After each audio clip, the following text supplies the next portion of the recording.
人加班时突然失去意识，再次睁眼时，这是哪？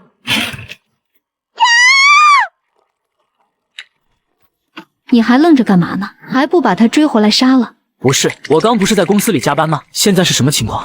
这是原主的记忆不断地冲进他的脑海中。原来黄老爷意外获得了一块升仙令，主母柳氏为了夺取升仙令，便许诺将贴身丫鬟赏给原主这个马夫。而眼前杀夫之事已经得手，但撞破现场的二夫人刚刚逃走，不出意外的话，肯定是去衙门告状去了。快去追上杀了他！你知不知道他若曝光会有什么后果？虽然，但是我一个21世纪的三好青年，杀人的事我很难干得出来啊。正当他纠结如何是好时，忽然看到了令牌上的仙字。不过路似乎还有一条。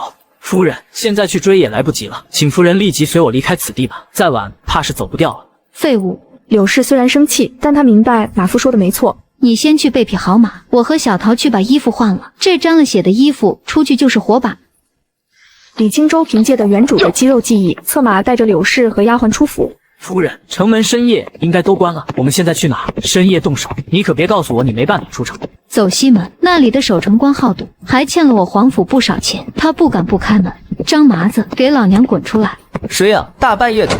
张麻子揉着眼睛，待看清马背上的柳氏时，吓了一跳。柳夫人，你这是？少废话，赶紧开门，不然你欠的那500两，明天一早就让官府来收。这不合规矩啊，夫人，小的不敢。柳氏见张麻子犹豫，对马夫使了个眼色。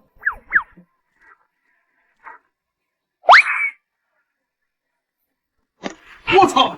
开了门，这10两黄金就是你的。另外，你欠皇府的500两也一笔勾销。张麻子吞了口唾沫，心一横。就在他们刚离开不久，几个捕快骑着快马迅速追来。快跑！被他们追上就全完了。青州虽然一直在抽马提速，但毕竟驮着3个人，马儿也很无奈。这样不行，必须减掉1个人，马太慢了。快把春桃丢下去，不然一旦被追上，我们全都得死。春桃闻言，立刻嚎啕大哭起来。柳氏见青州丝毫没有反应，以为他是舍不得。我告诉你，这次出来带了不少金银细软，以后我给你找个比他好上10倍的。闻言，春桃顿时就急了，也顾不得什么主仆身份。李大哥，别信他，他能为了自己活命丢下我，以后也能丢下你。只要你保我，我心甘情愿伺候你一辈子。这2女人，一个威胁，一个哀求，听得李青州直心烦。都给我闭嘴！丢下他，马是能快一些，但追兵可都是1人1马的轻装，我们这匹马驮2个人也一样会死，除非什么？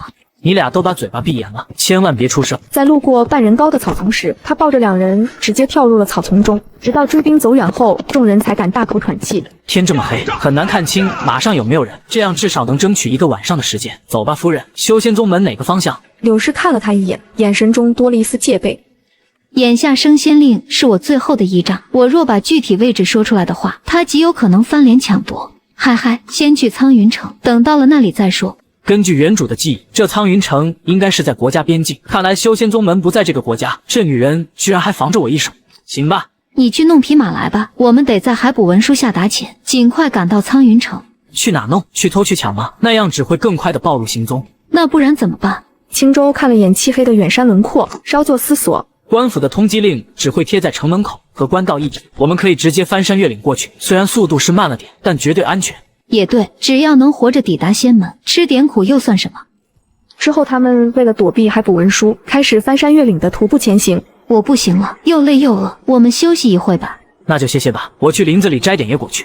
众人稍作休整后，便重新上路，路途枯燥。柳氏或许是想排解内心的恐惧，竟主动将其了过往。多年前，我和一起长大的青梅竹马约好，等他攒够彩礼就来我家提亲。可某次我跟着爹进城买布时，竟被那姓黄的王八蛋盯上。此后没几天，竹马他就被失控的马车撞死。后来我就进了皇府，成了他的夫人。所以说，你的青梅是被黄老爷害死的，你杀他是为了报仇？没错，不过嘛，在听说过修仙长生的事情后，我觉得就算没有青梅这事，我也一样会杀了他，因为我要去修仙。升仙令只有1块，我又不知道仙门地址，强抢的话未知数太大了。依照前世修仙小说的剧情来讲，修仙者应该是能带仆人一起入门，只要能入仙门，哪怕先从杂役弟子开始也未尝不可。我们洗完了，你快去洗洗吧，你那臭味隔太上头了。是啊，李大哥，真的太难闻了。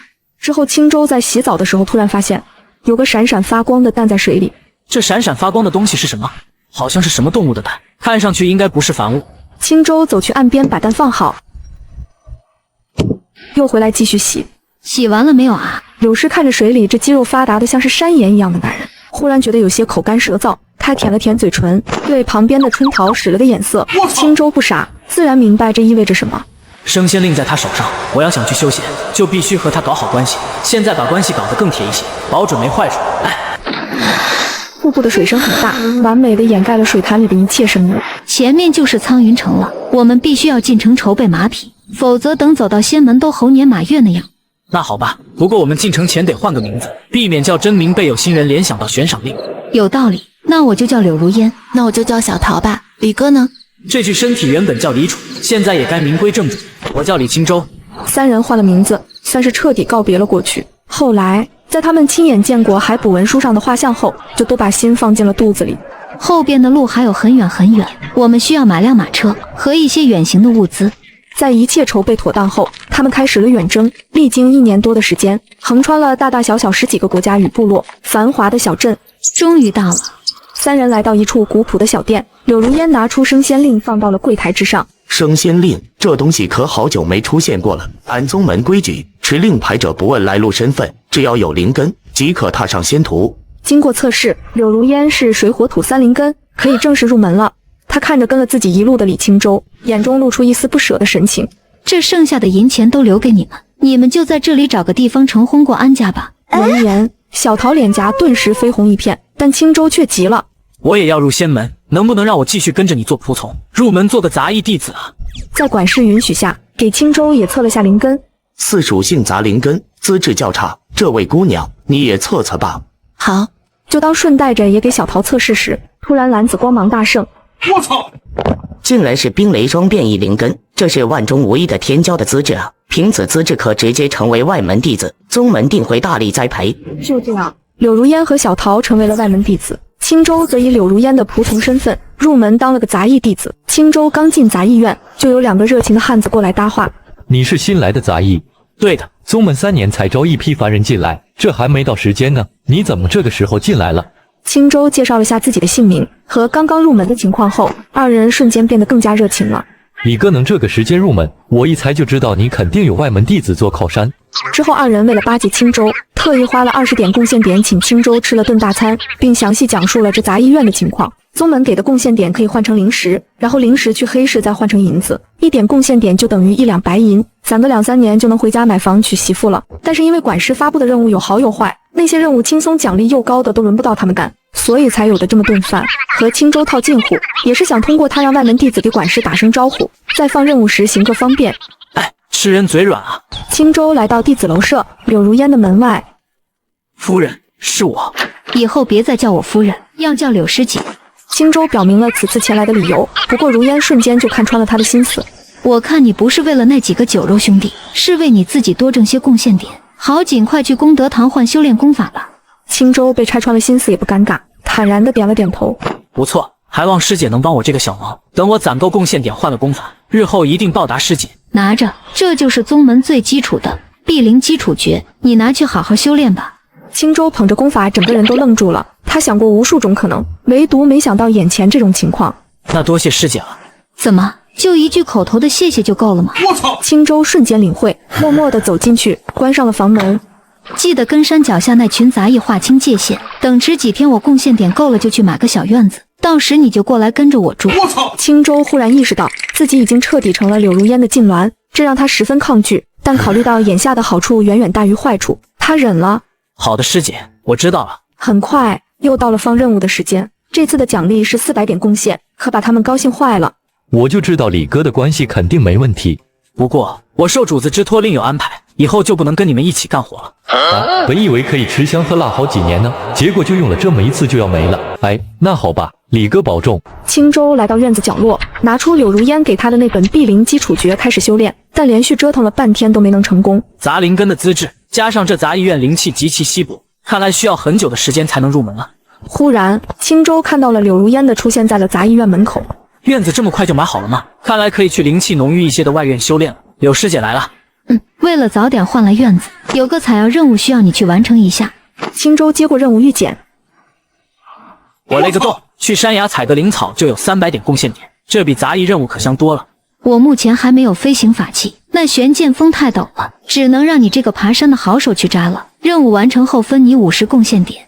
好的，柳师姐。次日，青州满身是血的敲开了柳如烟的房门。你这是怎么了？不是让你去摘灵药吗？怎么搞得这么狼狈？遇到了2只铁啄鹰，不过幸不辱命，灵草我带回来了。如烟看着浑身伤痕的青州，心里莫名的有些愧疚。他下意识的想到了功德堂的疗伤丹药，不过很快就打消了这个念头。贡献点太过宝贵了，不能乱用。你这伤要紧吗？没事，我皮糙肉厚，过几天就好了。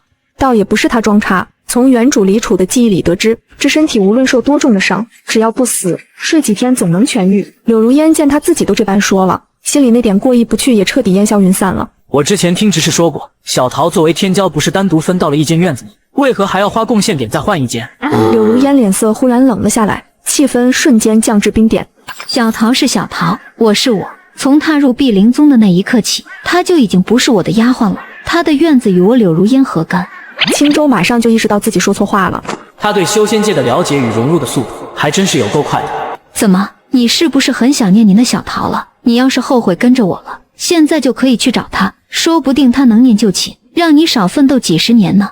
师姐说笑了，我的仙图是师姐给的，在我心里从来就只有师姐一个主子。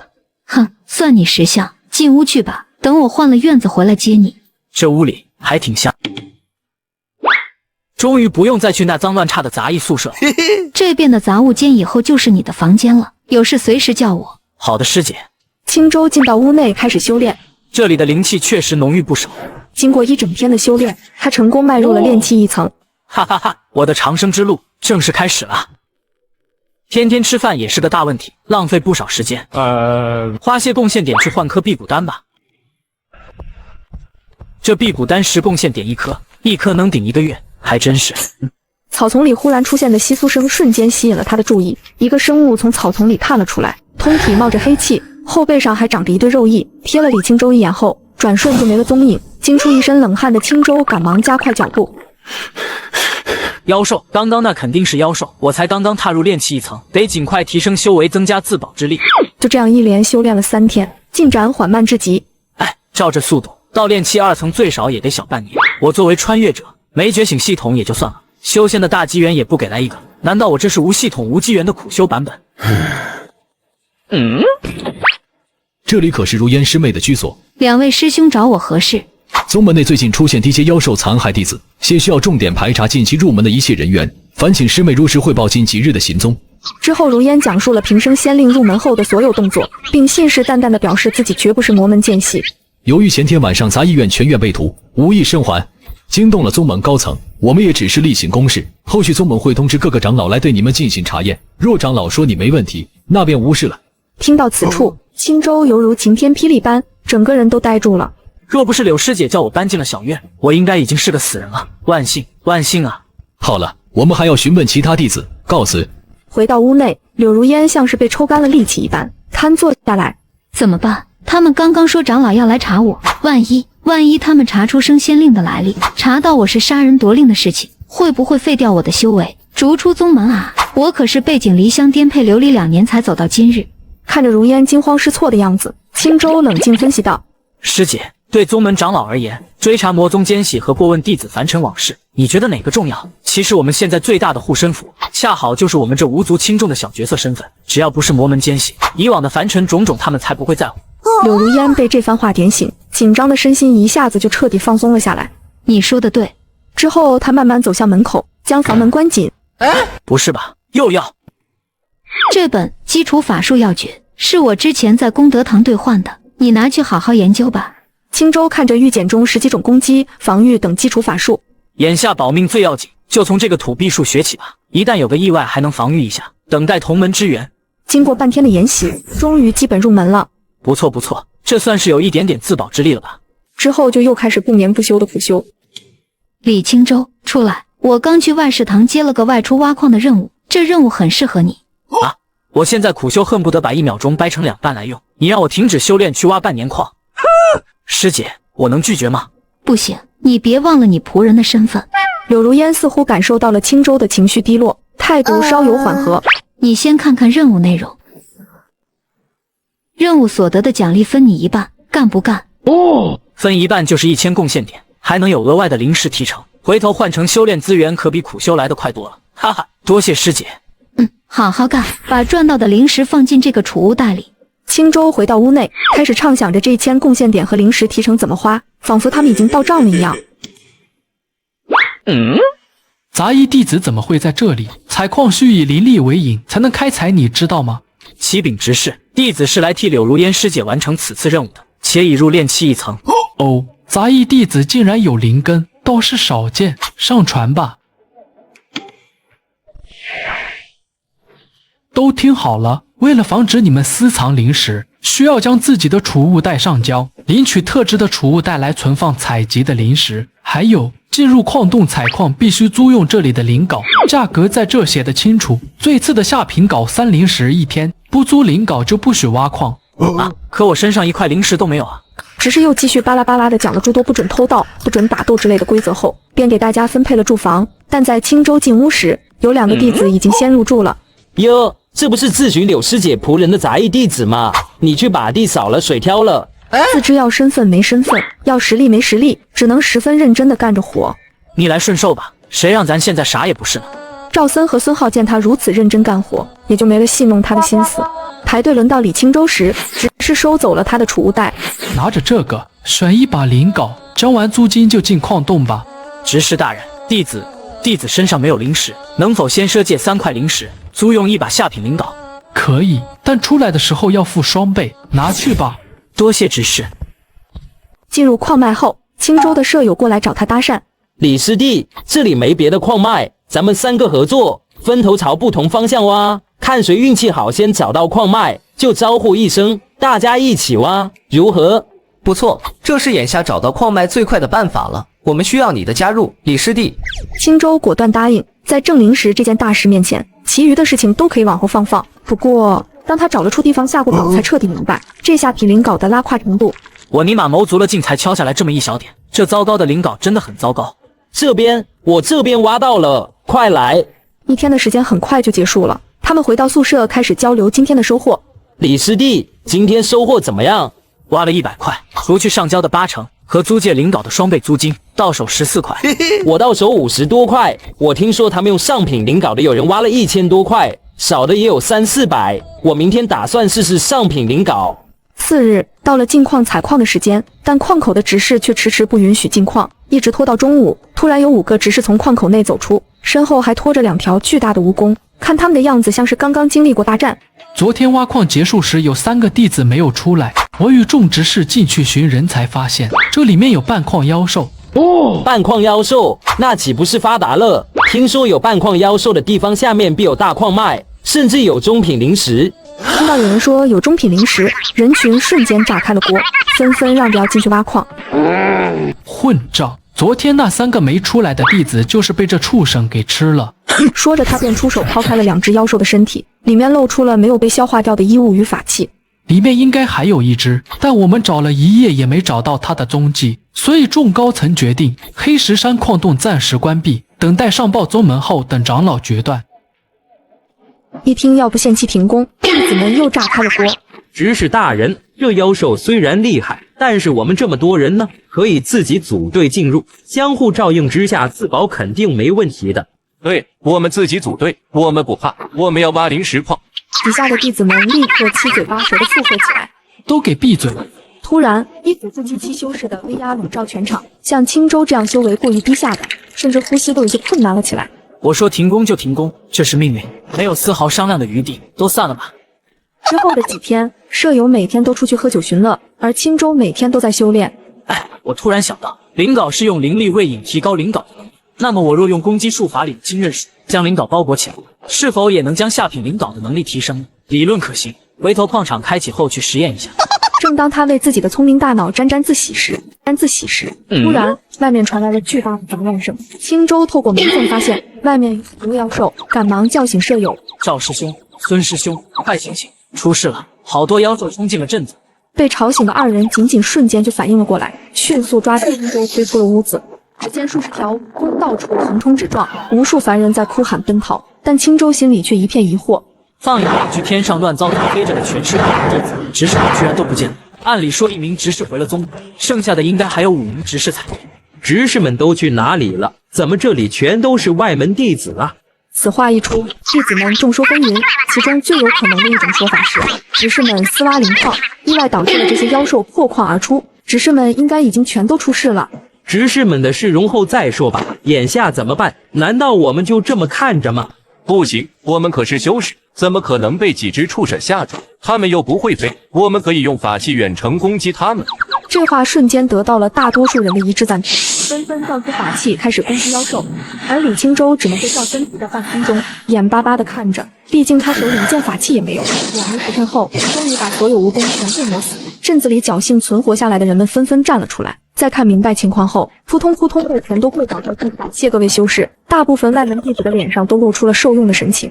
快来看啊！王执事在这蜈蚣的身体里面还有一把上品灵镐，大家快挖开其余的蜈蚣，看看其他执事是不是也在里面。最终在其余的妖兽体内挖出了所有执事，看着他们身边的上品灵号，脑子不是太笨的基本都知道发生了什么。之后在把集中尸体的时候，一个储物袋意外掉落，就在赵森悄悄拾起来想要私藏的时候，住手！你竟然想独吞！闻言，附近的弟子全都围了过来。这是大家一起杀的，凭什么东西你一个人拿？就是，拿出来大家一起分。我也是刚刚捡到，又没说不分。之后大家激动地翻出了所有执事的储物袋，但又顾虑宗门找后账，最终只均分了储物袋中的半数灵石，每人都进账了90块下品灵石，全当是灭杀妖兽的报酬了。嘿嘿，啥都没干，白得90灵石，真不错。各位，既然现在镇上没有执事管着，不如趁孙执事回来之前，咱们去矿洞采集些灵石呢。此话一出，所有人都愣住了。对啊，执事们能趁着孙执事不再偷偷挖，现在他们全死了，这不正是天赐良机吗？胡闹，我们怎么能行此违背门规之事？你快拉倒吧，刚刚分赃你不也拿了吗？装什么高尚啊你哥这。就是，又当又立的，真无语。面对众人的围攻，张远涨红了脸。好，就算你们要去，这么多人怎么分5把灵镐？这你就不知道了吧？我早就试过了，直接用法器轰一样能把灵石矿产攻击。租灵镐不过是压榨我们的手段罢了。至于妖兽嘛，正所谓富贵险中求，谁要是怕死，完全可以不去，说明内矿里面的灵石与他没有缘分。他的一番话彻底点燃了所有人心里的火，大家纷纷表示赞同。张远看着这群疯狂的同门，彻底无奈了。你们想去送死就去吧，我不掺和。这时，赵森看李清舟也想进去挖矿的样子，便好心的取出一件劣质法器。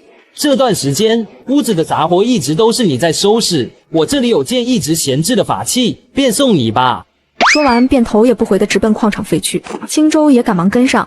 之后青州便开始不断的在找矿脉，挖矿脉，灵力耗尽了就直接上灵石补充。仅几天的时间，储物袋肉眼可见的鼓了起来。突然他发现偶尔能听见的采矿声全都消失了。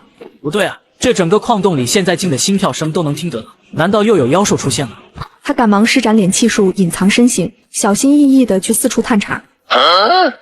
果然又有弟子遇害了，这下难搞了，是继续挖还是回去呢？正当他纠结时，被突然的对话打断了思绪。师兄，你看，这里好像被人挖通过了。小心点，过去看看。以为遇到同门的青州心中一缓，但紧接着就察觉到了异样。不对劲，怎么没有脚步声？在他迟疑的碰到，一只赤矿蜈蚣从前面的道口缓缓走出。还以为你这么晚啊！卧槽，你看不见我，看不见我。这闪闪发光的是什么？他来到刚刚蜈蚣爬出来的洞口，发现里面有大量闪闪发光的灵石矿脉，还有大约400-500枚的虫卵。青州心头大喜，经过一番合计，他分别在来时的4个道口施展了多道土墙术进行了封锁阻挡。这样一来，万一妖兽回来了，我也能第一时间察觉逃跑。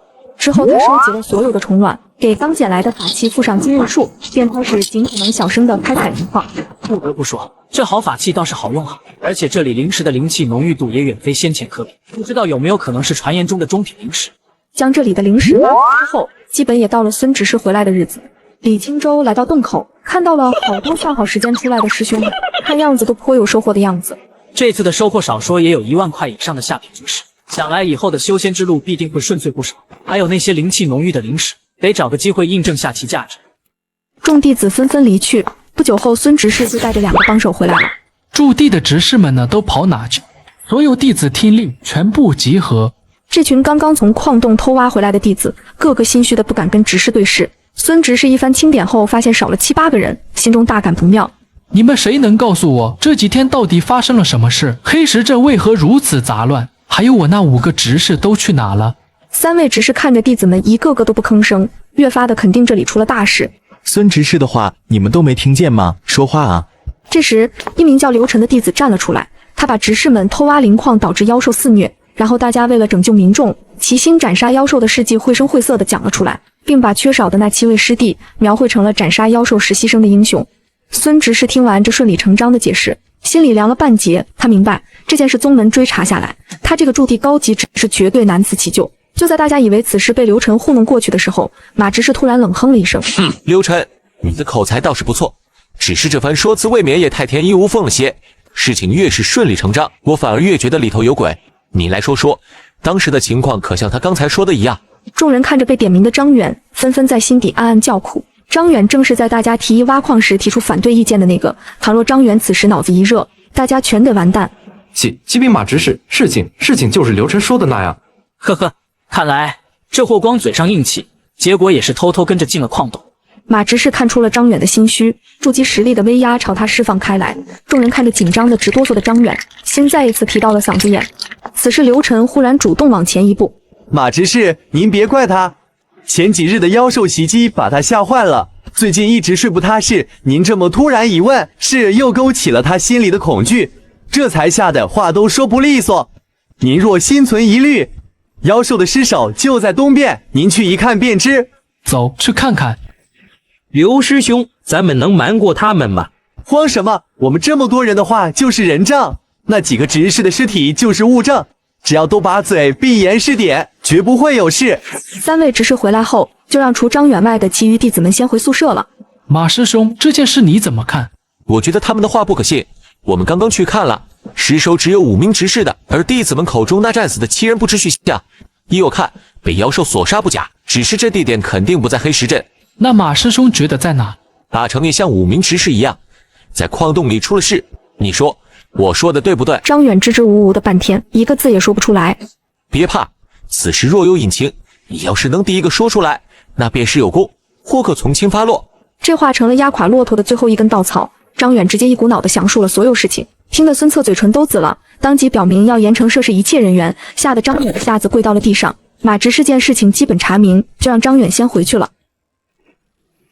孙师弟，你觉得上报宗门对你、对我们可有半点好处吗？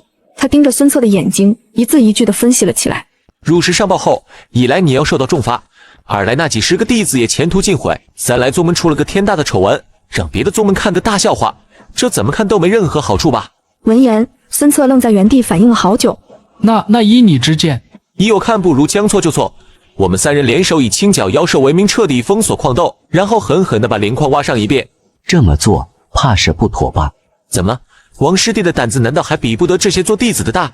这倒不是，但封锁1个月时间太久，万一被弟子们发现端倪捅上宗门，我们都吃不了兜着走。王师弟你糊涂啊，到现在还不明白情况呢？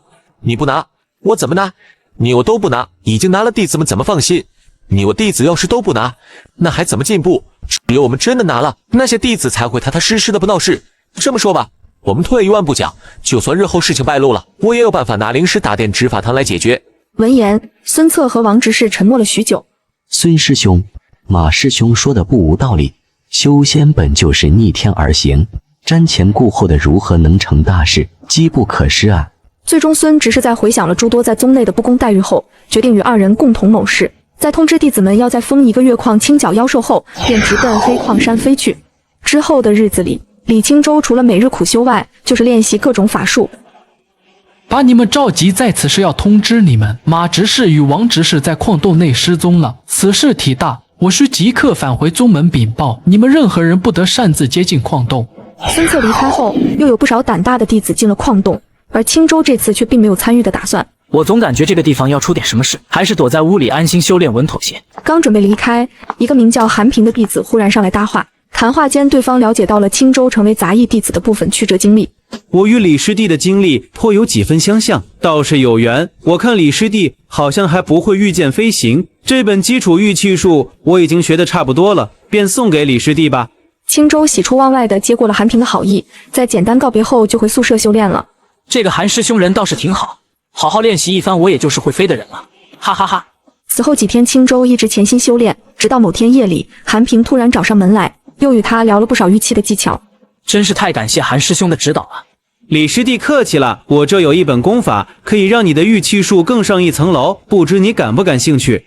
师兄若肯赐法，师弟自然是求之不得。此功法名为三尸斩魂术，需配合着瓶里的尸骨丹一同修炼。啊，这名字，韩平自然是听出了他的意思，但并未在名字的话题上做出解释。李师弟，我辈修士想要同时操纵2把法器，只能是在筑基提升神识之后才行。而这三尸斩魂术共有3层，每修成1层，即可多控制1柄法器。你想象一下，日后与人战斗时，你比别人多驾驭3把法器，那是多大的优势啊！若真能习得此法，等矿场开放后，挖灵石的效率岂不是能直接翻倍？这功法不错，值得研究。敢问师兄，这功法和丹药一共需要多少灵石？不收钱，你我相谈甚欢，此功法免费送你的。韩平与我不过几面之缘，这么白白送出如此贵重的功法，不对劲，这里边肯定有什么图谋。韩平在简单嘱咐了青州好好修炼之后，便转身回去了。青州开始认真研究起这本三尸斩魂术。根据书中所述，练习功法需先服用骨丹，入出尸骨后，让它啃食神魂的边缘，便可生出尸魂。这尸魂便是多控法器的关键。话说韩平到底是什么人？给我这个，他图的是什么呢？次日，赵森与孙浩采矿回来，跟他们几番打听后，才得知操控法器的数量与神识的强弱成正比。除了某些壮大神识的功法之外，还有一些邪魔外道的法门，会通过走捷径来获得强大的力量。这些魔门功法虽然号称人人可练，且见效很快，但弊端也是大的吓人。什么弊端？你这话问的，我又没练过，我上哪知道去？不过我倒是听过一个传闻，去年我宗有3名炼气期弟子在外执行任务时，曾遭遇一名自称三师门的魔修，那人竟能同时操控4件法器，以1敌3，激斗之中2位同门先后殒命。就在最后一人也将遭毒手之际，那魔修却突然像发了疯似的抱头嘶吼，我宗弟子趁势反杀，才侥幸生还。三师门、三尸斩魂术，这两者之间要说没点关系。正当青州想问些细节的时候，所有弟子速出来集合。孙策快速清点了一遍人数，启禀堂主，弟子40人，悉数在此。看来卑职离开这几日，并无意外发生。事不宜迟，这便带本堂主去矿洞吧。在给弟子们稍作交代后，2人便飞身去了矿洞。师弟这火球术用得不错啊，不知前些日子给你的那本功法可曾修炼了？在练了。闻言，韩平心中一喜。只是我实在不明白，这等珍贵的功法，韩师兄为何要白白送我呢？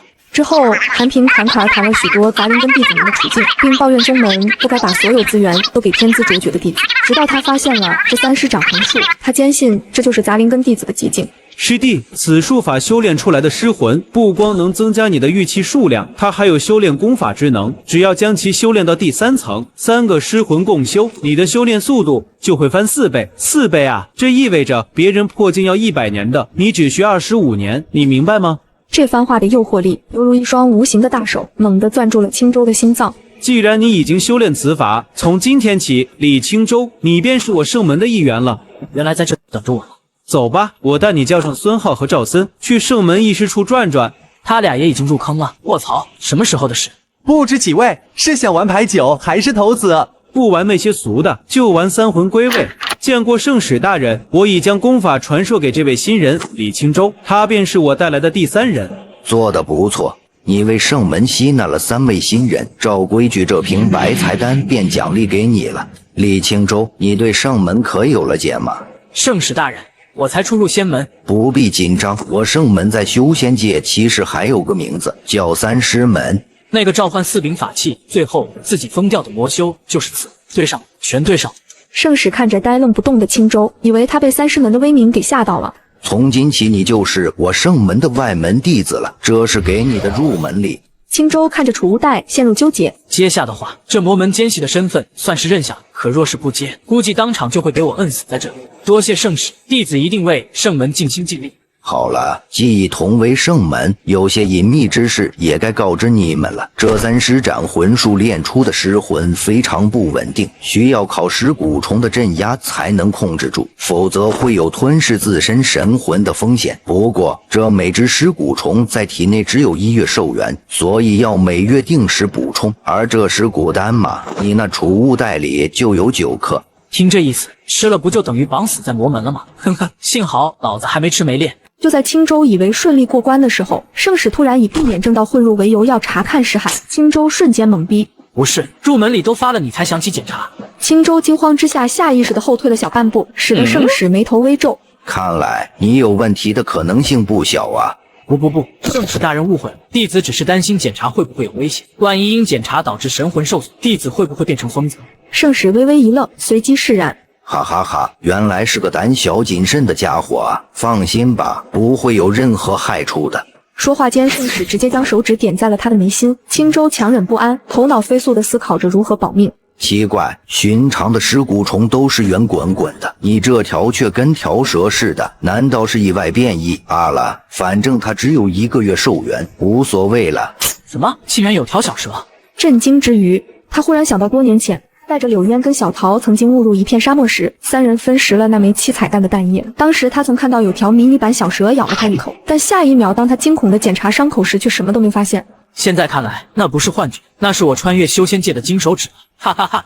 好了，入门琐事结束了，该谈正事了。关于执法堂来人调查王执事和马执事的事情，发现他们死于我圣门之手只是时间问题。若是怀疑到弟子当中有奸细的话，对你们搜魂排查，你们必死无疑。圣使大人，那我们该如何是好？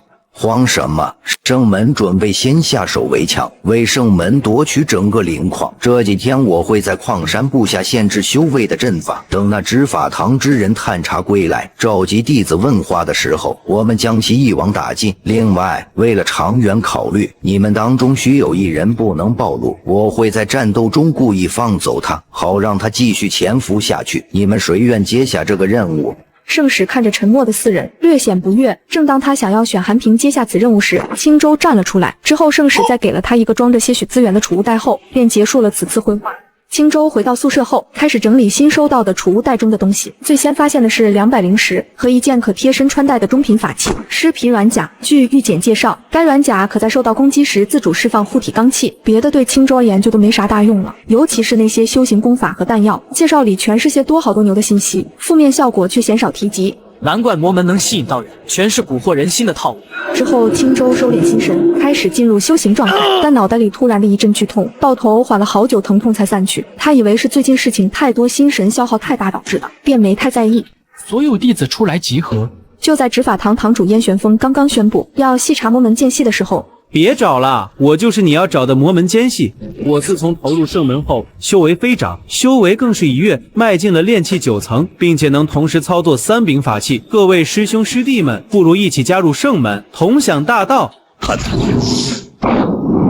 燕堂主何必对一个晚辈动这么大肝火呢？怎么回事？我修为怎么变1层了？我也是。阵法中弟子们个个脸色大变，慌张地亮出法器准备战斗。李青州也佯装做出了同样的反应，只是他却受到修为压制。看来圣使是故意有针对性的放了水，这阵法还挺厉害。四方血魂阵，何方道友在此不下魔阵？燕堂主果然见多识广，在下3师门圣使娄九阴。燕玄风的神情顿时凝重起来，立马照出法器。竟然是法宝雏形。韩平，行事谨慎些，此人不好对付。孙执事，你带所有弟子合力破阵，我来对付这2个魔修。之后，卢九阴已操控着共13件法器，却被燕堂主的法宝雏形打得七零八落，无法近身。就在燕堂主稳操胜券之时，教僧与孙浩已悄悄绕至身后，燕堂主下意识地回挡住了偷袭。林了，好机会。当燕堂主反应过来时，早已来不及躲闪，只能仓促间用法宝抵挡。遭受重创之后，本就被压制到筑基初期的修为，眼下变成了炼气70层。不行，必须得先破开法阵，外逃出去之后，从外面攻击阵法破阵。青州瞅准时机，跟着孙执事与几名弟子一起逃了出来。圣使其实是能出手拦下几人的，但在看到青州后，便放弃了动手的机会。正当几名弟子要动手破阵时，住手！偷挖灵矿之事，燕堂主早已知晓，一旦让其安全回宗，你真认为咱们偷挖灵矿的事会一笔带过吗？大家稍稍一愣，仅仅纠结了一瞬间，便放弃了破阵的想法。阵法内的燕堂主看着阵外的局面，瞬间就明白发生了什么。你们这群畜生！圣使仇者之机直接一剑洞穿了燕堂主。今日之事乃三师门妖人设伏，燕堂主为掩护我等不幸殉职，我们势单力薄，只能先返回宗门。嘴巴都给我放严实点，此地已被魔门占领，我等速速离去。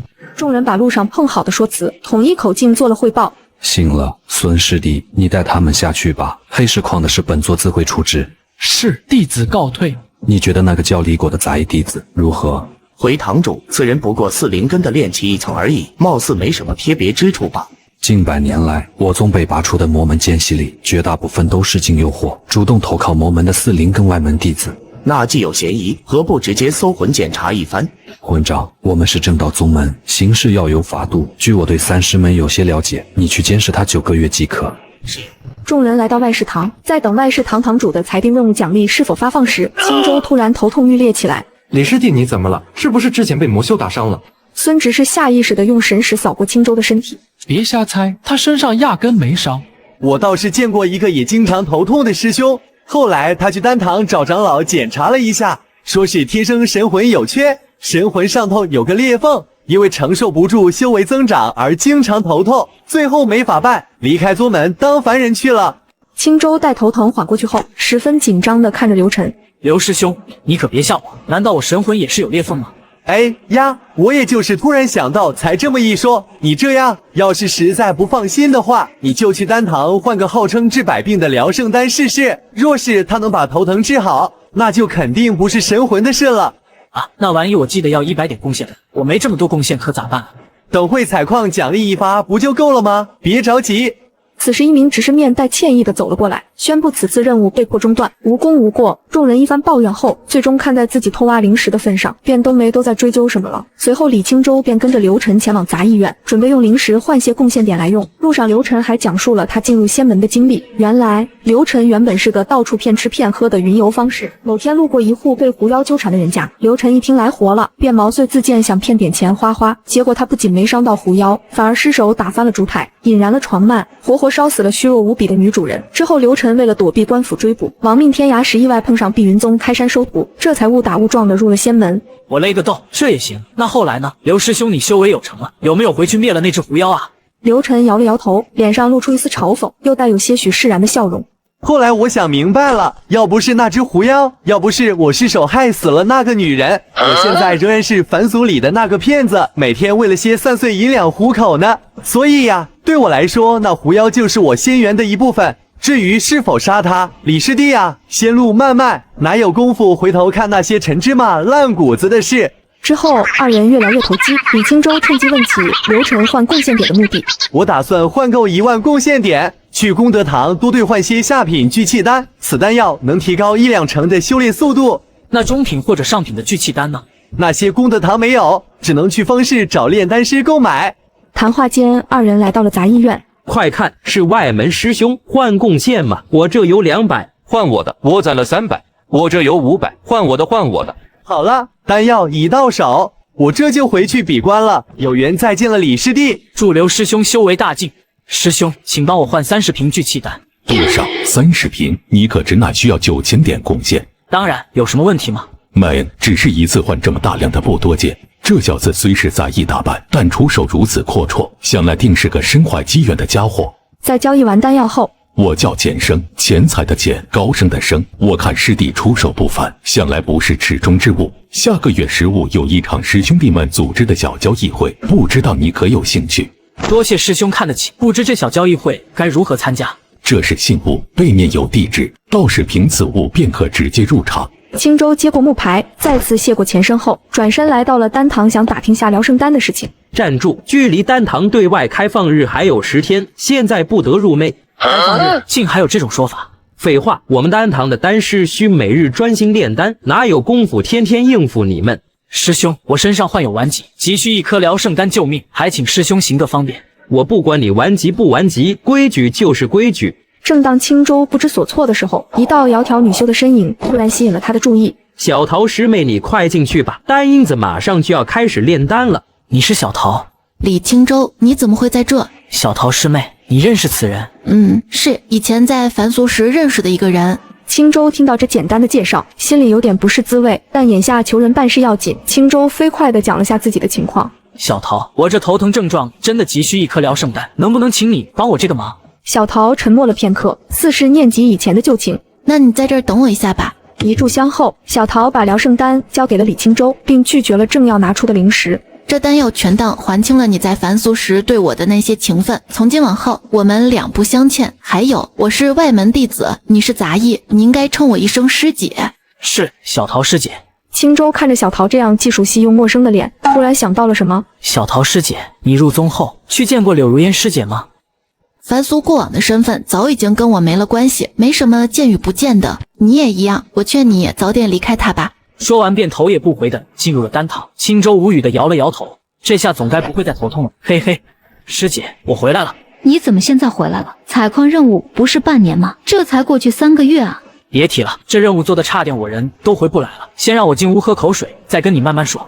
青州隐瞒了偷挖灵石和误入魔门的事，把其他的事情都添油加醋的说了一遍。最终或者回来的，算上带队的孙执事，一共9人，这是这次的收获。满打满算就挖了2天灵石，而且租灵岛的启动资金我也没有，最终只收获的30块灵石都在这里，真不怪我啊，师姐。柳如烟先是听得眼神里满是紧张之色，但在见到只有30块灵石的收获后，失落之色全然代替了紧张。怎么会这样？本以为是场天赐的好运，至少能赚个几千灵石，怎么会这样？事已至此，师姐还是看开些吧。青州一边出言安慰，一边寻思着自己以后怎么善用另一个储物袋的巨量灵石进行修炼。就在柳如烟彻底死心的时候，一道俏丽的身影突然落在了院中。苏师姐，你怎么来了？师妹，我刚从云梦方室回来，你之前看上的那件青光灵法衣到新货了，咱们现在去取吧。听到心仪的法衣到货，如烟先是一喜，但紧接着又下意识摸向自己的储物袋，眉头微皱。青州，这30块灵石我先拿去用了。呵呵，女人。瞬间秒懂情况的李清舟微微点头，并未多说什么。毕竟以他现在的身价，犯不上为这仨瓜俩枣的跟如烟掰扯。只是他2人隐秘交流的举动，并未瞒得过修为高深的苏师姐。看来你跟你这杂役关系倒是不错啊，不过以前我怎么没见过他？苏师姐见笑了，她之前接了个外出的任务，今天刚刚回来。好了，别管她了，快走吧，去晚了东西就被别人抢先了。青州目送他们离开时，苏师姐还回头多看了青州一眼，但青州并未在意。她来到自己的房间，服下一颗丹药后便开始修炼。但就在刚刚运转1个周天后，脑袋里那股熟悉的剧痛突然炸开，疼痛程度胜过以往的每一次，直接给她疼得昏死了过去。李青州被敲门声惊醒，师姐，你不是去方室了吗？怎么这么快就回来了？你说什么呢？我都回来3天了，你到底怎么了？3天？可能是我修炼的时候出了点岔子，一不小心昏过去了。你胆子也太大了吧！修炼上不懂的地方就问我啊，非要一个人瞎练。我若是不在，你就这么昏死过去都没人知道。师姐教训的事，我以后不敢了。李师弟，你修炼的是什么功法？回师姐的话，是碧灵基础诀。闻言，苏师姐沉思了片刻，取出1粒丹药递给青州，这使得柳如烟脸上有些不大好看。仆人出事，连颗丹药都拿不出，反倒靠外人施舍。苏师姐赏你的，还不快谢谢苏师姐！李青州赶忙道谢，并服下了丹药。师姐的这丹药真是神啊！我现在感觉特别好，还未请教师姐名讳。我叫苏沐月，这是凝气诀，是我家族中给入门弟子打基础用的，虽不算高深，但比你那个倒是强上不少，你拿去练吧。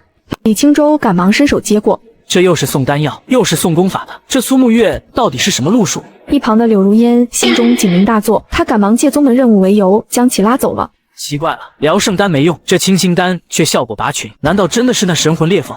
想到此处，他瞬间就坐不住了，赶忙再次来到丹堂求小桃帮忙，但奈何小桃能力有限，我只能试试看能否请得动张长老帮你了。你现在在哪里住？白蚁峰7号院，目前和柳师姐在一起。闻言，小桃脸色微变，没再说话。师姐放心，柳师姐她接了宗门任务，短时间内不会回来。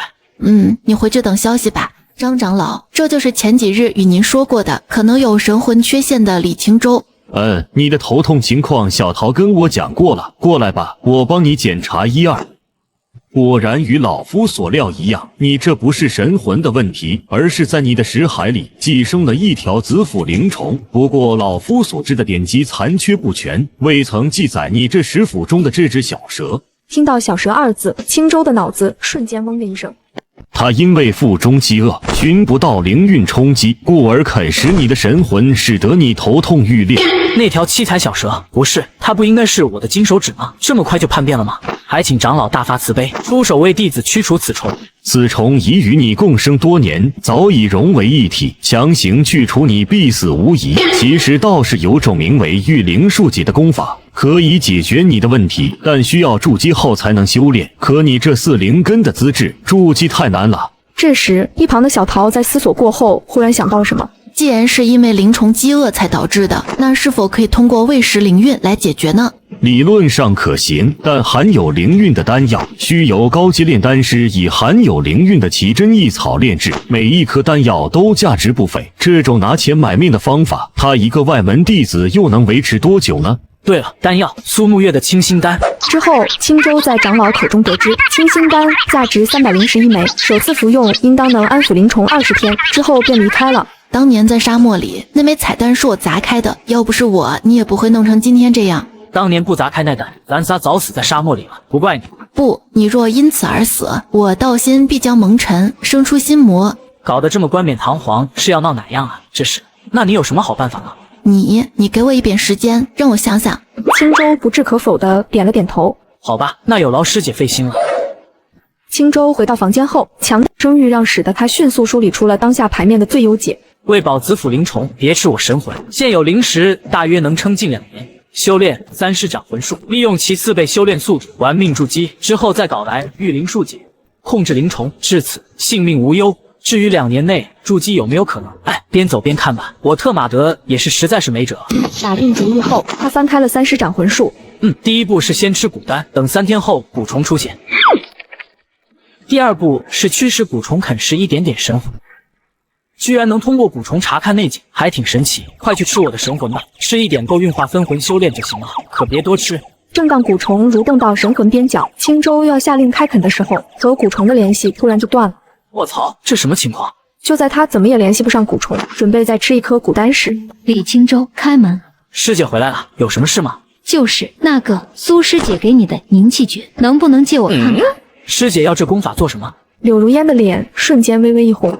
还不是为了避免你修炼出岔子。你看你上次昏迷多危险，这次我先帮你捋一捋法诀，到时候好指点你。师姐想看，拿去便是。送走师姐后，青州又吃了一颗蛊丹。3天后，他通过蛊虫发现了一条小白蛇。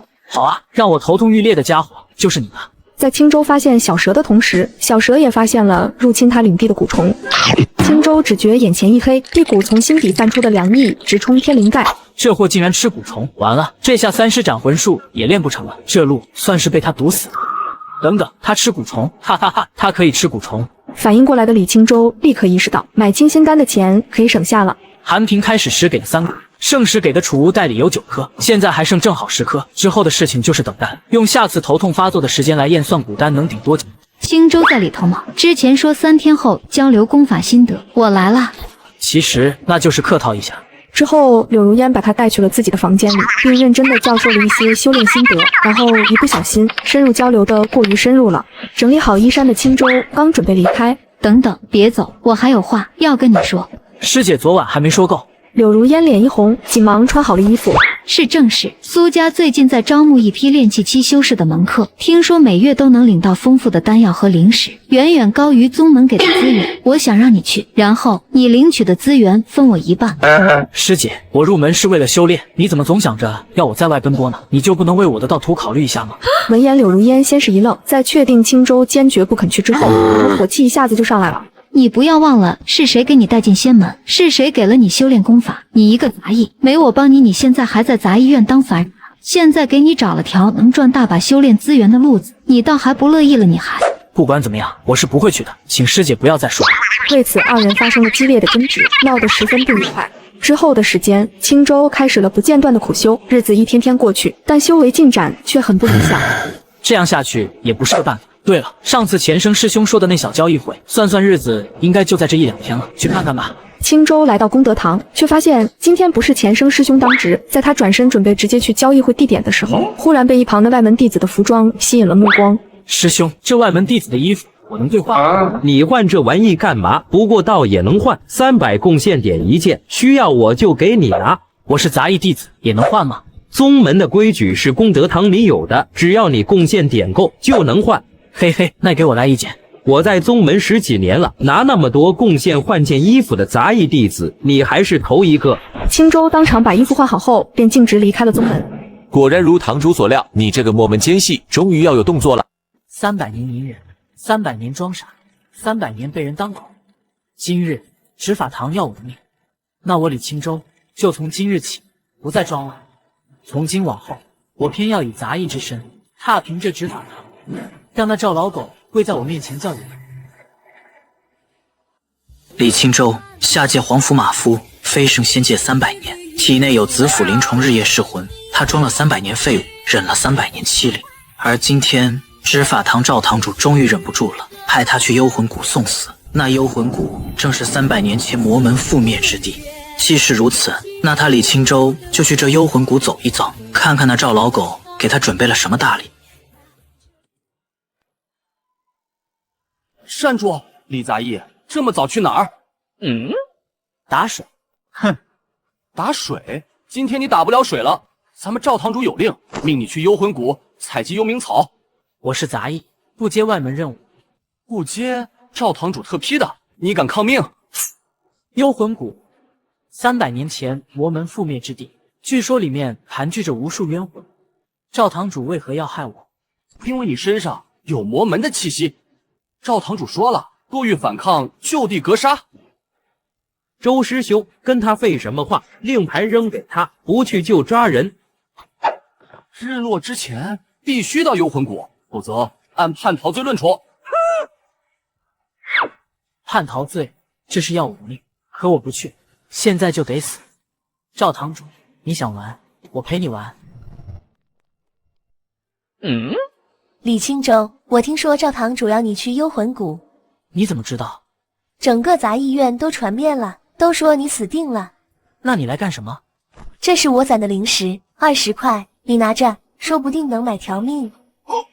小桃，别误会，是夫人让我给你的。她说你欠她的，别死在外头。大夫人300年了，她居然还记得我。夫人呢？夫人去方氏了，说要买丹药，她让你等着，她回来想办法。来不及了，日落之前，我必须去幽魂谷。那怎么办？小桃，替我谢谢夫人。如果我回不来，让她……算了，不说这个。你一定要回来。放心，300年都熬过来了，死不了。这铁剑还是当年在皇府马厩里捡的，跟了我300年。今天带你去见见血。什么破任务，让我们来送死？我后悔死了，我不想死。都闭嘴！进去之后跟着我走，子时前必须出来，否则永远别想出来。怎么还有个杂役，炼气3层？赵堂主这是让我们给他陪葬。我不需要陪葬。那你来干什么？来活着出去。哼，救你！救我？有意思，跟着吧，死了别怪我。赵堂主，你想用幽魂谷杀我，那我就让你看看一个杂役是怎么从鬼门关爬回来的。这令牌在发光。那儿幽冥草。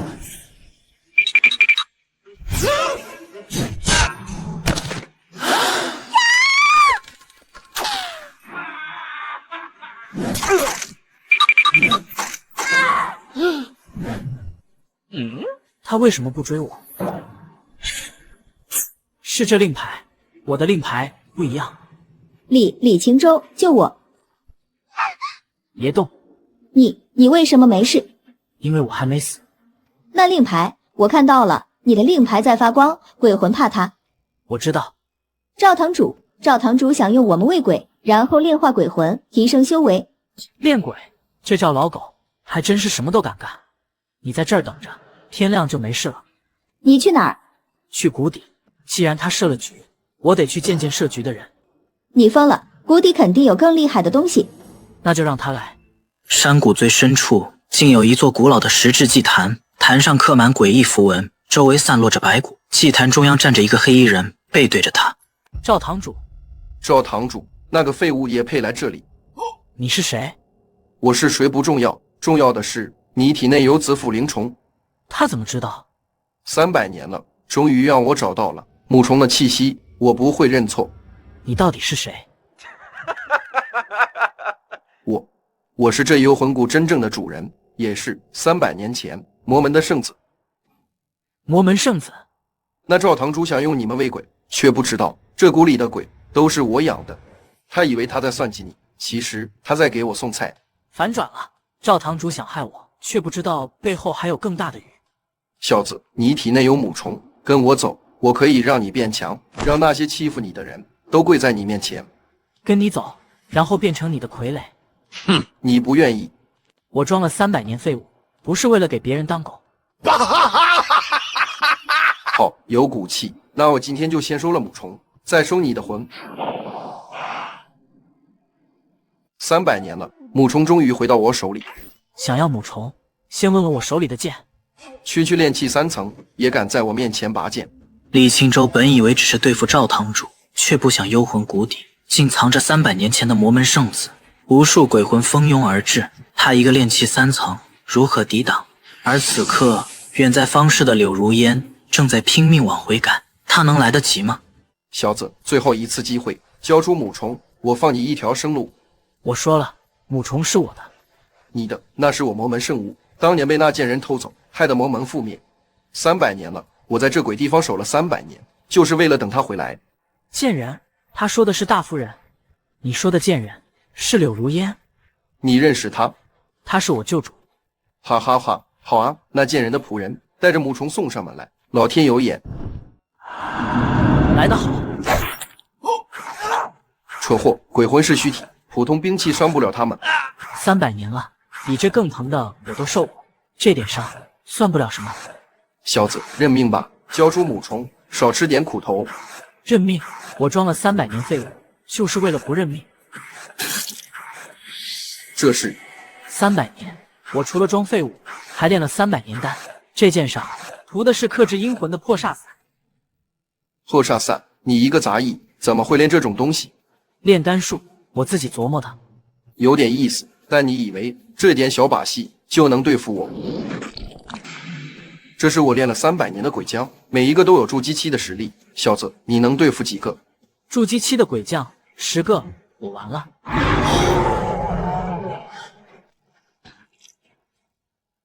母虫，出来吧，我知道你在里面。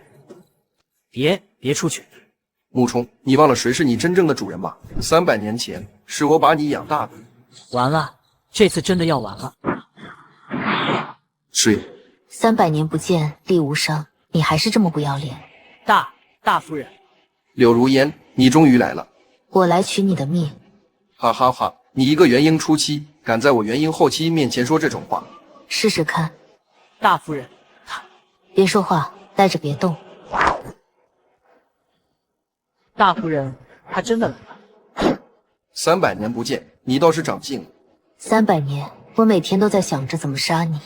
为了那个废物，不许你提他。好，既然你送上门来，今天就一起死在这里。糟了，他在召唤万鬼大阵。万鬼大阵？那是什么？柳如烟，今天就用你的血祭我魔门亡灵。李青州重伤垂死，而此刻体内的灵虫突然觉醒，一股从未有过的力量涌入他全身。300年隐忍，今日不再装。柳如烟，300年了，你还是这么弱。闭嘴！当年你偷走母虫，害得魔门覆灭，今天我就用你的命祭奠死去的兄弟们。大夫人，快走！走，往哪走？今天就是你们的葬身之地。这是灵虫，它出来了。母虫是我的母虫。他说他选了我。什么？300年了，他一直在我体内，不是折磨我，是在等我，等我变强，等我能承受他的力量。不可能，母虫是我养的，他应该听我的。那他为什么在我体内300年都不回去找你？这怎么可能？300年，他在我体内积蓄了300年力量，今天全部还给我。就算你到大圆满，也只是炼气，我是元婴后期。那就试试。这是灵虫的力量。300年，我装废物被人欺负，今天我不想再装了。该死，这不可能！力无伤，你不是要母虫吗？来拿！小子，你别得意，我还有后手。鬼王，他练出了鬼王。这是300年来我用无数生魂练出的鬼王元婴期，我看你怎么打。元婴期的鬼王，这下真的麻烦了。柳如烟，你的对手是我。滚开！大夫人，老矣。就这样死吗？300年就这样结束了？你说什么？你说你可以吞噬它？好，那就吞了它。哟，我的鬼王！现在轮到你了。你别过来，我是魔门圣子，你不能杀我。魔门圣子，在我眼里，你不过是条狗。柳如烟，你让他住手！你忘了当年我们的情分吧？情分？你杀我未婚夫的时候想过情分吗？那是他该死，他配不上你。废话太多。对，这一剑是为那些被你炼成鬼魂的无辜人，这一剑是为大夫人300年来的痛苦。饶命！饶命！你饶过谁？我可以告诉你一个秘密，关于你体内的母虫。说。母虫其实不是我的，是有人下了禁制，他不能说出真相。是上界。上界什么意思？我不知道，但这件事比我想象的更复杂。站住！杂役院的人没有令牌不得外出。你们从哪儿回来的？幽魂谷。幽魂谷，那个去了就回不来的地方。你们是人是鬼？这是李青州杂役院那个废物，怎么还活着回来了？你骂谁呢？嘴巴放干净点。怎么我说错了？整个宗门谁不知道李青州就是个废物，修炼300多年还是个废物。话没说完，李青州一步上前，手掌拍在他肩膀上，看似轻飘飘的一掌，守山弟子乙却觉得一股大力传来，整个人倒飞出去，摔在3丈外的地上，激起一片尘土，捂着肩膀惨叫。你干什么？反了你了！嘴巴放干净点，下次就不是肩膀了。大胆一个杂役敢对守山弟子动手，这是死罪。别惹事，我们刚回来，不宜生事。这杂役怎么这么厉害？他不是炼气3层吗？我炼气8层，怎么一掌就被拍飞了？不对劲，快去禀报赵堂主，幽魂谷的人回来了，那个杂役修为不对。李青州，你回来了，从幽魂谷。真的是你？我不是眼花吧？柳师姐也回来了，太好了！杂役们纷纷围上来，七嘴八舌，有人拉着李青州的衣服，有人摸他的胳膊，好像要确认他是人是鬼。几个年纪大的杂役眼眶都红了。都让开，柳师姐受伤了，需要休息，你们别急。李青州，你的修为炼气大圆满，炼气3层到炼气大圆满，正常修炼至少需要10几年，他几天就做到了。运气好，在幽魂谷捡到了几颗丹药。运气好，那可是幽魂谷，去的人没一个回来的。你不但回来了，还突破了，这哪是运气，这是奇迹。我听说是赵堂主派他去的，想让他死，结果他活着回来了，赵堂主肯定气死了。别乱说，你不要命了？赵堂主的人到处都是。都散了吧，该干什么干什么。晚上我请大家喝酒。杂役们面面相觑，慢慢散去。有几个年纪大的走几步还回头看一眼，眼神里带着别样的东西，有敬畏，有疑惑，也有一丝说不清的期待。300年了，我第一次用这种语气跟他们说话，以前都是低头哈腰，陪着笑脸，生怕得罪人。现在不想装了。幽魂谷那一战，让我明白了一个道理：你越是软弱，别人越是欺负你。柳如烟躺在床上，脸色苍白的像纸，额头沁出冷汗。小桃忙前忙后端水熬药，额头上沁出细密的汗珠，手脚麻利。柳师姐，你伤得这么重，要不要请个炼丹师来看看？我去求人，说不定。不用，宗门里的炼丹师没一个可信的，他们都是赵堂主的人，请他们来等于请狼入室。这是我炼的养魂丹，你先吃着幽魂谷采的幽冥草，我炼了3炉，成色还可以。你练的？什么时候练的？在破庙里，趁你们睡着的时候。幽冥草放久了药效会流失，得赶紧炼。成色不错，丹纹清晰，药香浓郁。你宗门里那些炼丹师练的都好。你学了多久？300年，老钱教了我300年。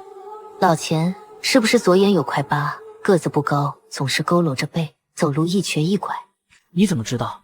你见过他？300年前，宗门第一炼丹师就叫钱不换，后来得罪了人，被废了修为，发配到杂医院看丹房。我当时刚来，见过他几次。他还活着吗？死了，10年前死的。死之前，他把毕生所学都交给了我，我用破席子把他卷了，埋在杂医院后面的乱葬岗。可惜了，一代丹道大师，最后连口棺材都没有。老钱，你原来是第一炼丹师，怪不得你炼的丹那么厉害，怪不得你教我的那些东西，连宗门里的炼丹师都不会。你说你年轻时风光过，我以为是吹牛，原来是真的。回来了，从幽魂谷。是，而且他的修为变成炼气大圆满了。什么炼气大圆满？千真万确，守山弟子亲眼所见，我也去看了，确实是炼气大圆满，气息比我还强。不可能，幽魂谷里有厉无伤，他怎么可能活着出来？厉无伤是元婴后继，杀一个炼气如碾死蚂蚁，除非什么？除非厉无伤死了。魔门圣子死了，谁杀的？难道是？你觉得呢？不会是那个杂役吧？他才炼气，怎么可能杀元婴？炼气杀元婴？做梦！他背后一定有人，而且那个人能杀厉无伤，至少是元婴大圆满，甚至化神。那怎么办？我们要不要去派人盯着他？一有动静，马上禀报。还有，查查他这几天跟谁接触过，去过哪里，说过什么话。事无巨细都要报给我。是。厉无伤，你死了倒好，省得我天天担心你说漏嘴。至于那个杂役，哼，一个蝼蚁，就算背后有人，又能翻出什么浪？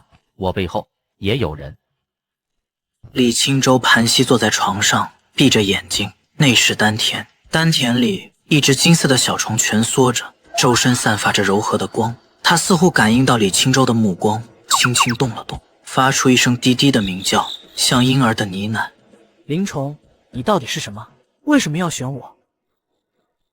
你说你认识我？怎么可能？我才活了300多年。你说我的前世，我有前世。一座巨大的宫殿，金碧辉煌，悬浮在云端，无数强者跪拜，密密麻麻，一眼望不到边。一个身穿金袍的男子坐在高座上，看不清面容，但周身散发着令人窒息的气息，仿佛天地都在他脚下。画面一闪，金袍男子被无数黑影围攻，血光飞溅，天崩地裂。他倒在血泊中，眼神平静，嘴角甚至带着一丝微笑。最后，一只金色的小虫从他体内飞出，消失在虚空中。那是我。如果那是我的前世，那我前世是谁？为什么会被围攻？灵虫是从我前世体内飞出来的，他跟着我是为了什么？又是你，上次还没被打够。主人说了，这次必须带你回去。那个老不死的，这次有人缠住他。你主人到底是谁？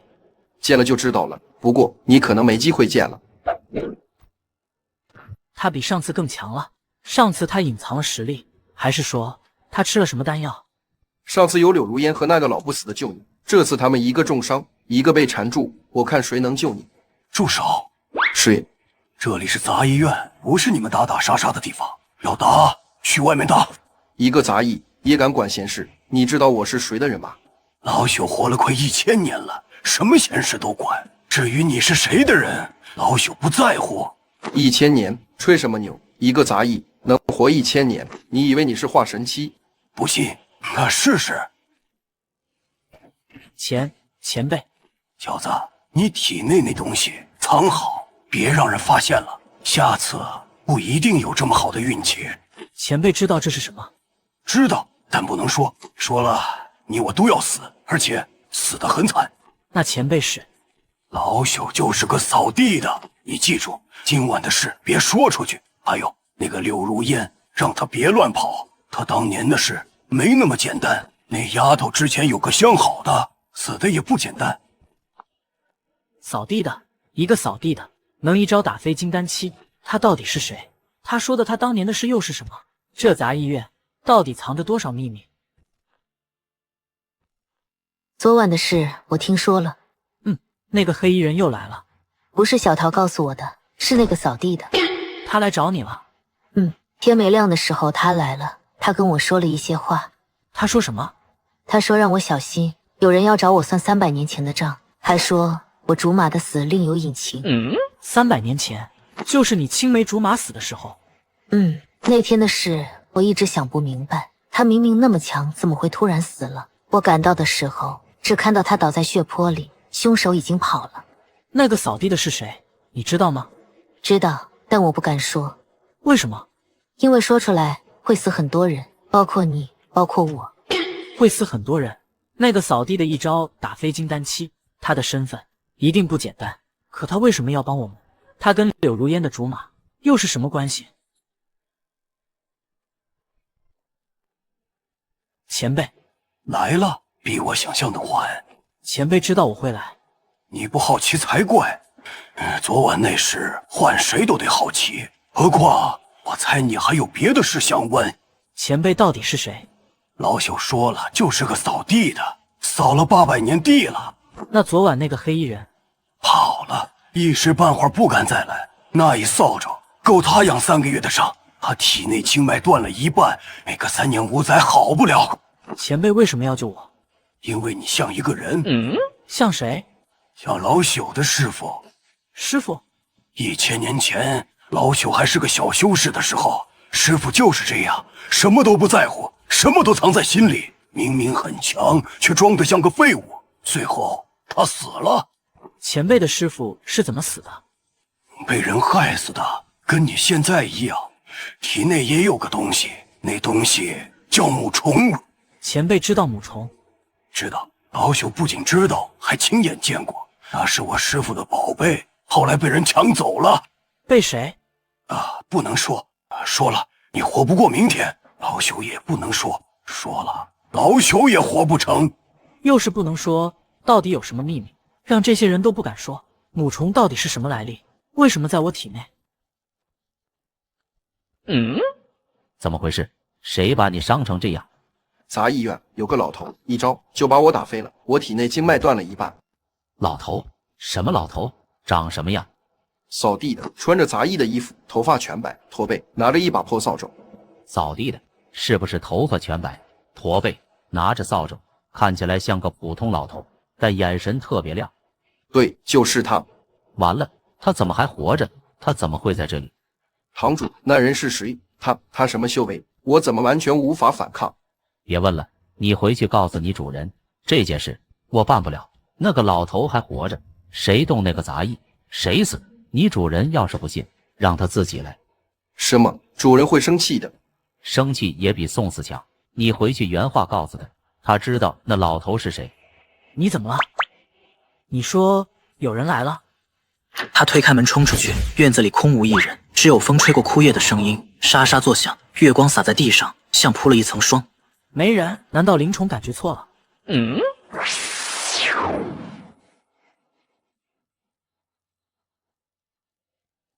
真相？也打算去。去，我想知道真相。可能是陷阱，上次后山约见，差点没命，这次还让一个人去，分明是想引你上钩。陷阱也得去，不然我一辈子都活在糊涂里。而且我有种感觉，这次是真的有人想告诉我什么。好，我陪你去，我不露面，躲在暗处，万一有危险，我还能接应。你伤还没好？死不了。再说，我也想知道真相。我竹马的死，那个扫地的话，让我心里一直不安。300年了，我第一次不是一个人面对危险，这种感觉好像还不错。你确定要去？那我走前面，万一有埋伏，我还能挡几下。不，我走前面，你是来帮我的，不是来替我挡刀的。走了大约半个时辰，来到半山腰，这里有一块平坦的空地，四周是参天古树，一道身影从雾中走出，蒙着面，看不清面容。他穿着黑色的长袍，负手而立，周身散发着淡淡的气息，给人一种深不可测的感觉。来了，还带了帮手。你是谁？柳如烟，300年不见，你还活着，而且看起来过得不错。你认识我？认识。竹马死的那天，我在场。什么？那天杀他的人不是我，但我看到了是谁杀的，我也看到了他是怎么死的。是谁？告诉他真相之前，你要先确认一件事。什么事？你体内那东西觉醒到什么程度了？能调动几成力量？果然是他，果然是他！1000年了，终于又见到了。你知道这是什么？知道，这是上古神虫，万虫之母。传说中，它能让人重生，滴血重生，神魂不灭。得到它，就等于得到了第2条命。重生？对，肉身死了，神魂灭了，但只要母虫在，就能重生。当然需要付出代价，但比起死，这点代价算什么？那我竹马，你竹马死的时候，母虫不在他体内，所以他死了就是死了，魂飞魄散，什么都没留下。我亲眼看着他倒下去，眼睛还睁着，死不瞑目。你叫我们来，就是为了说这些？不，我是来告诉你，有人要杀你，而且那个人你认识。谁？赵堂主背后的人，也是杀你前世的人。赵堂主背后的人是谁？天玄宗副宗主陈天阙。副宗主陈天阙，那个据说即将突破化神的人。对，就是他。他为什么要杀我？因为母虫原本是他的。什么？300年前，陈天阙还不是副宗主，只是一个内门长老。他偶然得到了母虫，想用它突破化神，但母虫不认他为主，他就想强行炼化。结果母虫跑了。跑到哪儿去了？跑到了你竹马体内。你竹马当时也是内门弟子，天赋极高，母虫选中了他。陈天阙发现后，派人杀了你竹马，想取回母虫，但母虫又跑了。这次跑到了你手里，然后你把母虫种在了李清舟体内，让他替你受罪。原来是这样，他是因我而死。所以那个黑衣人是陈天阙的人？对，他派来杀你的，而且陈天阙背后还有人。说得好，继续说啊，让我听听，你还能说出什么来？老三，你藏了300年，口才倒是见长了。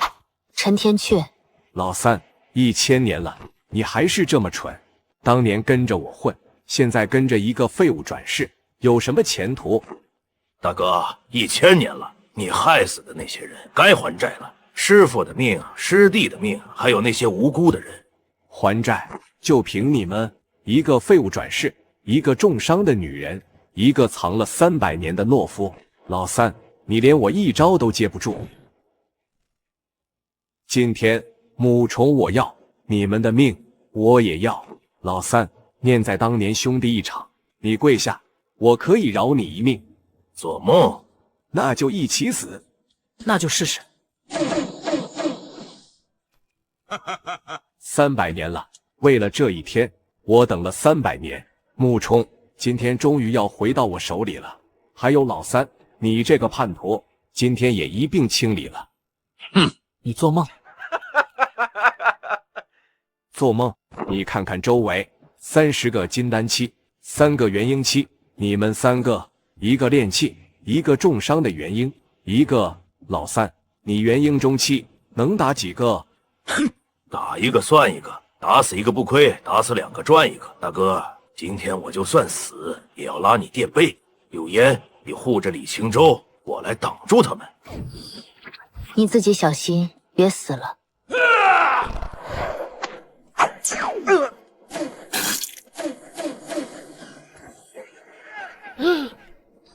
我去帮他。你疯了？你是炼气，他们是金丹，上去就是送死。那也不能眼睁睁看着他死，他是为我来的。小子，别过来，你不是他们对手，快走。我不是他们的对手，但母虫是。这是……母虫的力量果然强大，不愧是我找了300年的宝贝。陈天阙，受死！筑基后期也敢在我面前嚣张，让你看看什么叫真正的力量。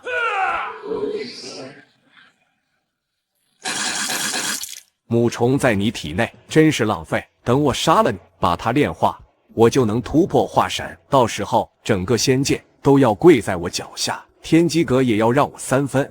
你做梦！帝青州，如烟，带他走，拖住他们。不行，你会死的。我早就该死了。300年前，我眼睁睁看着师弟被杀，不敢出声。今天就当还债了。师父，对不起。想跑，今天一个都跑不了。就在这千钧一发之际，一道苍老的声音响起，带着不容置疑的威严。陈天阙，300年不见，你还是这么不要脸，以大欺小，以多欺少，你也就这点出息。你还活着，这怎么可能？老朽活了1000年，想死都死不了，倒是你1000年了，还是这么点修为，丢人。你想干什么？这个小子，老朽保了，你滚吧，带着你的人滚回你的狗窝。他是我的，母虫是我的，我找了300年。你的？当年你偷母虫的时候，怎么不说母虫是老朽师傅的？偷了东西还理直气壮，你脸皮真厚。师傅，你师傅死了快1000年了，母虫早就无主了，谁抢到就是谁的。啊，无主？那他为什么认这小子为主？因为他记得老朽师傅的气息，这小子是老朽师傅的转世。你瞎了，看不出来？我是你师傅的转世。对，1000年了，老朽等了你1000年，师傅，你终于回来了。转世？你凭什么证明？就凭你一张嘴。就凭这个。师傅，真的是你？灵虫还认得我？前辈，你说我是你师傅的转世，是真的吗？你体内有灵虫，灵虫认你为主，这世上能让他认主的，只有老朽的师傅。他等了你1000年。那我前世是谁？1000年前，仙界第一强者万虫老祖。1000年前，你是仙界最强大的人，一人一虫，横扫8荒6合，无人能敌。天机阁、万妖岭、魔域，见你都得绕道走。你的名字能让小儿只提。那我怎么死的？被人害死的。谁？你的3个徒弟。徒弟？对，大徒弟陈天阙，二徒弟厉无伤，3徒弟老三。他是老三，也是当年害你的人之一，但他后悔了，所以这300年来一直在暗中保护柳如烟，想赎罪。他在保护我，我怎么不知道？你不知道的事多了。当年你竹马被杀，就是他偷偷把母虫塞到你手里的。他不敢露面，只能暗中帮你。这些年你遇到的巧合，很多都是他安排的。师父，对不起。你先起来，别跪着，你伤这么重。不，让我跪着。1000年了，我每天都在后悔。每天晚上闭上眼，就看见你倒在血泊里的样子，看见你最后看我的眼神儿。当年你们3个为了争夺师父的宝物，联手害死了师父。老大陈天阙拿走了师父的功法，老二厉无伤抢走了母虫，老三你什么都没拿，却背了1000年的骂名。你为什么不阻止他们？我当时糊涂，我以为他们只是想教训一下师父，没想到他们真的下杀手。等我反应过来，已经来不及了。师父已经……那你现在想怎样？我想赎罪，把当年的事儿一五一十告诉你，然后要杀要剐我都认。1000年前，师父你收了我们3个徒弟，老大陈天阙天资最高，是修炼天才，悟性惊人；老二厉无伤最听话，从不多嘴，办事可靠。我最笨，什么都学不会，经常被他们嘲笑。但你对我们都很好，从不嫌弃，耐心教导。后来你得到了母虫，母虫认你为主，你的修为突飞猛进，成了仙界第1强者。老大眼红了，他觉得凭什么你行他不行？他觉得自己天资比你高，只是运气不好。他开始偷偷研究母虫，想把它占为己有。有一天你闭关修炼，老大找到老二说师傅要杀了我们，独吞母虫。老二信了，他们俩联手，趁你闭关的时候偷袭你。我发现了，想去阻止，但来不及了。等我赶到的时候，你已经倒在血泊里。老大抢走了你的功法，老二抢走了母虫。我什么都没做，只是跪在你面前哭。你临死前看了我一眼，说了一句话。什么话？你说老三别怪自己，师傅不怪你。那你后来怎么变成现在这样？师傅死后，我离开了仙界，来到下界。我改头换面，隐姓埋名，一直在找老大和老二的下落。后来我发现老大来了天玄宗，当了副宗主，老二躲在幽魂谷练鬼修魔。我不敢露面，怕他们认出我，杀我灭口。我只能暗中观察，找机会报仇。300年前，我看到老大派厉无伤去杀如烟的竹马，我偷偷把母虫塞给了如烟，让他逃走。原来是你，我一直以为是老天保佑。我本想让他们找不到母虫，慢慢放弃，没想到如烟把母虫种在了你体内，让你疼了300年。我对不起你们，我想帮你，但我不敢露面，怕被老大发现。起来吧，师傅。我不是你师傅，我是李青州。但你既然想赎罪，就跟着我吧。从今往后，我们是一条船上的人。谢谢师傅。陈天阙这次失败不会善罢甘休，他肯定会再找机会动手。他这个人我了解，睚眦必报，而且不达目的不罢休。那我们怎么办？等着他来？等他准备好再来杀我们。等他主动出手，他越急破绽越多。现在他知道我还活着，不敢轻举妄动，但他想要母虫，就一定会再出手。我们以逸待劳，比主动出击强。那个老不死的居然还活着，他护着那个杂役，我动不了手。你知道他是谁吗？属下不知。1000年前，他是万重老祖的徒弟，叫吴寒。当年万重老祖死后，他就消失了，没想到躲在杂役院扫地。万重老祖的徒弟，那他什么修为？不知道。当年他就是化神期，现在恐怕更高，我打不过他。那怎么办？母虫不要了？他护得了那个杂役，护得了别人吗？大人的意思是，那个柳如烟是他竹马的女人，抓了他，不怕那个杂役不送上门来。那个老不死的总不能天天跟着他。可是那个老不死的，我会派人缠住他，你们去抓人，速战速决，记住，要快要狠要准，不能给他反应的时间。是，属下这就去办。柳师姐，快跑，好多黑衣人。跑什么来得好？柳如烟，跟我们走一趟吧，别反抗，否则这院子里的人都得死。你们想干什么？副宗主想见你，乖乖跟我们走，少吃点苦头，别让兄弟们难做。放开柳师姐，我跟你们拼了！滚！一个小杂役也敢多管闲事。小桃，柳师姐被抓走了，黑衣人好多。谁抓的？黑衣人说是副宗主，你快去救他。是陈天阙调虎离山，他派人缠住我，然后抓走了柳如烟。我去救他。你现在去就是送死。执法堂戒备森严，硬闯只会送命。那也不能眼睁睁看着他死。我去，我熟悉陈天阙的套路。执法堂的地牢我进去过，当年我偷偷去看过如烟，知道路。好，你们俩去，但记住不要硬拼，把人救出来就行。如果势不可为，立刻撤退，留得青山在，不怕没柴烧。柳如烟，300年了，你藏得真好。当年要不是你，母虫早就到手了。你想怎样？我想让你那个杂役带着母虫来换你，我赌他会来。那个杂役，我看得出来，他对你有情。怎么？我说对了，你一个疯婆子，也有人喜欢，真是奇了怪了。闭嘴！好，我就等着看他到底来不来。来人，看好他。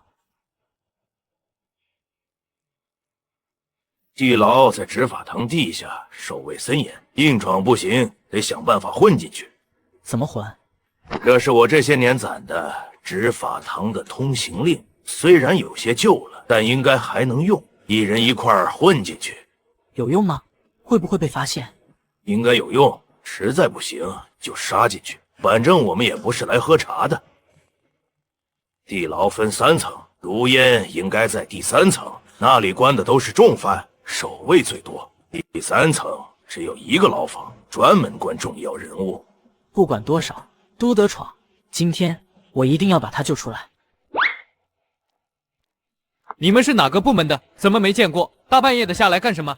新来的，赵堂主派我们下来巡查，今晚有重犯，他让我们多盯着点。新来的，练牌看看。没问题，进去吧。第3层别去，今天有重犯，赵堂主亲自守着。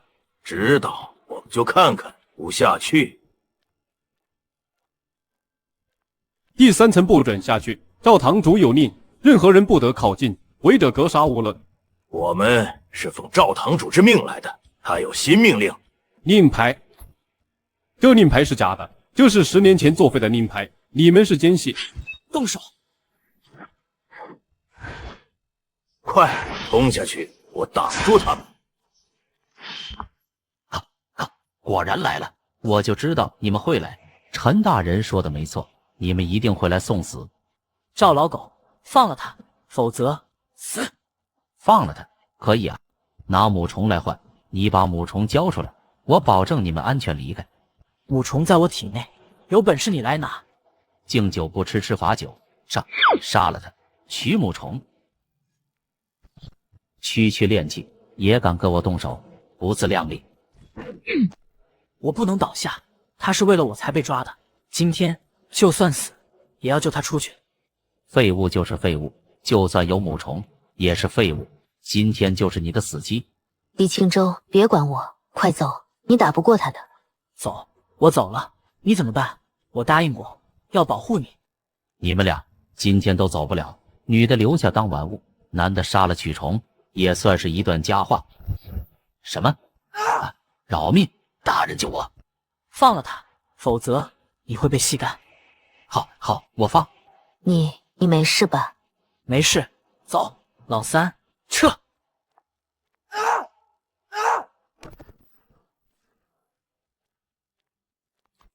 灵虫果然强大，可惜在我眼里还是不够看，下一次就没这么好运了。陈天阙现在是元婴大圆满半步化神，我们几个加起来也不是他的对手，硬拼必死无疑。硬拼不行，得智取。我虽然能拖住他，但杀不了他。怎么智取？他想要母虫，那就用母虫做饵，诱他决战。到时候我帮你拖住他，你用母虫的力量杀他。可是母虫的力量，李青州还控制不好。上次对付赵堂主已经勉强了，陈天阙比赵堂主强10倍不止。那就练3天时间，我教你。你是师傅转世，神魂强大，一定能行。母虫的力量源自你的神魂，你神魂越强，能调动的力量就越大。你现在是筑基后期，理论上可以调动母虫3成的力量。3成够杀陈天阙吗？不够，他半步化神，至少需要5成，5成力量才能破开他的防御。那我怎么提升到5成？突破到金丹期，金丹期神魂会有一个质的飞跃。3天时间，从筑基到金丹，可能吗？一般人不行，但你可以，因为你体内有母虫，而且你是万虫老祖的转世，神魂本就强大。我会帮你，师傅。1000年前你被他们害死，这一次你一定要赢啊！老朽这把老骨头还能为你拼一次命呢。我感觉到金丹的屏障。这么快？才1天？是母虫，他在帮我，他在把积攒的力量给我。他说他等了1000年，就是为了今天。金丹成了。好，师傅，你终于回来了，终于。母虫的滋味如何？舒服吗？大人，救我不想死。救不了了，母虫在你体内留了虫卵，3天后你就会变成一滩脓水，这是母虫的报复。大人，我为你做了那么多，你不能见死不救。你为我做事，我付你灵石，2清了，下辈子别这么蠢。记住，有些东西不是你能碰的。金丹初期，3天时间，从筑基到金丹，母虫果然厉害，可惜还是不够看。我半步化神，杀你如杀鸡。陈天阙，今天就是你的死期，1000年了，该还债了。我的死期，就凭你一个金丹初期，就算你前世是万重老祖，现在也只是一个废物转世。今天我就再杀你一次。那就试试。好，那就让我看看母虫在你手里能发挥几成威力。陈天阙元婴大圆满，修为碾压李青州，每一掌都有万钧之力，每一击都带着毁灭性的气息。但李青州有母虫加持，速度力量远超同阶，竟然勉强抵挡住。剑光闪烁，金光流转，两人战得难解难分。有点意思，但还不够。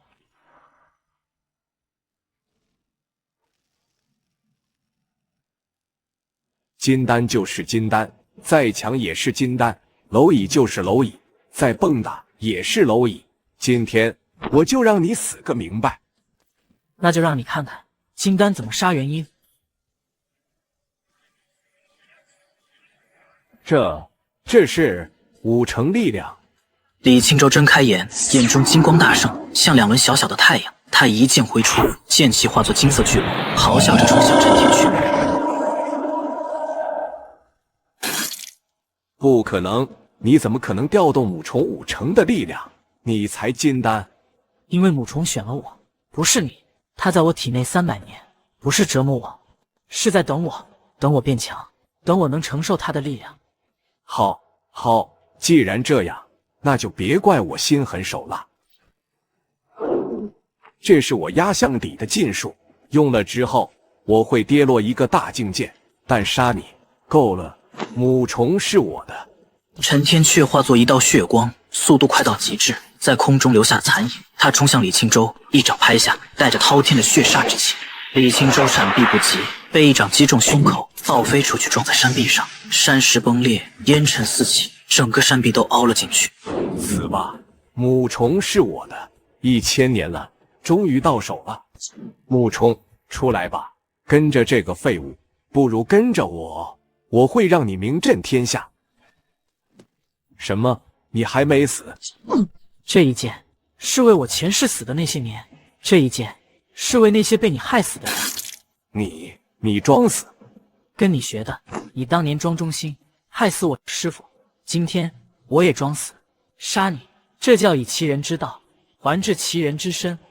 1000年，我谋划了1000年，最后还是输了。师父，对不起。你不是输给我，是输给你自己。是啊，输给我自己。老三，当年对不起。大哥，好好活着，告诉师父，我后悔了。师父，你终于报仇了，1000年了，你终于可以安心了，老朽也该休息了。看什么呢？这么入迷。老钱留下的炼丹笔记，他说这是他毕生所学，让我好好学。你还想炼丹？你现在可是金丹期了，可以去内门当长老了。想，300年的手艺不能丢了，而且老钱教了我那么多，我不能让他的手艺失传。他死的时候连个徒弟都没有。那你以后打算怎么办？继续在杂医院待着？不知道。陈天阙死了，赵堂主也死了，没人找我麻烦了。但什么？但我总觉得事情还没完，陈天阙背后还有人，那个蒙面人说的天机阁，让我很在意。小子，有空吗？陪老朽走走。好。两人慢慢走在杂役院的小路上，周围是破旧的屋舍和忙碌的杂役，有人在洗衣，有人在劈柴，有人在晒被子，一派祥和。但李青州知道，这祥和只是表象。陈天阙死了，厉无伤也死了，老三也跟着你了，你接下来想干什么？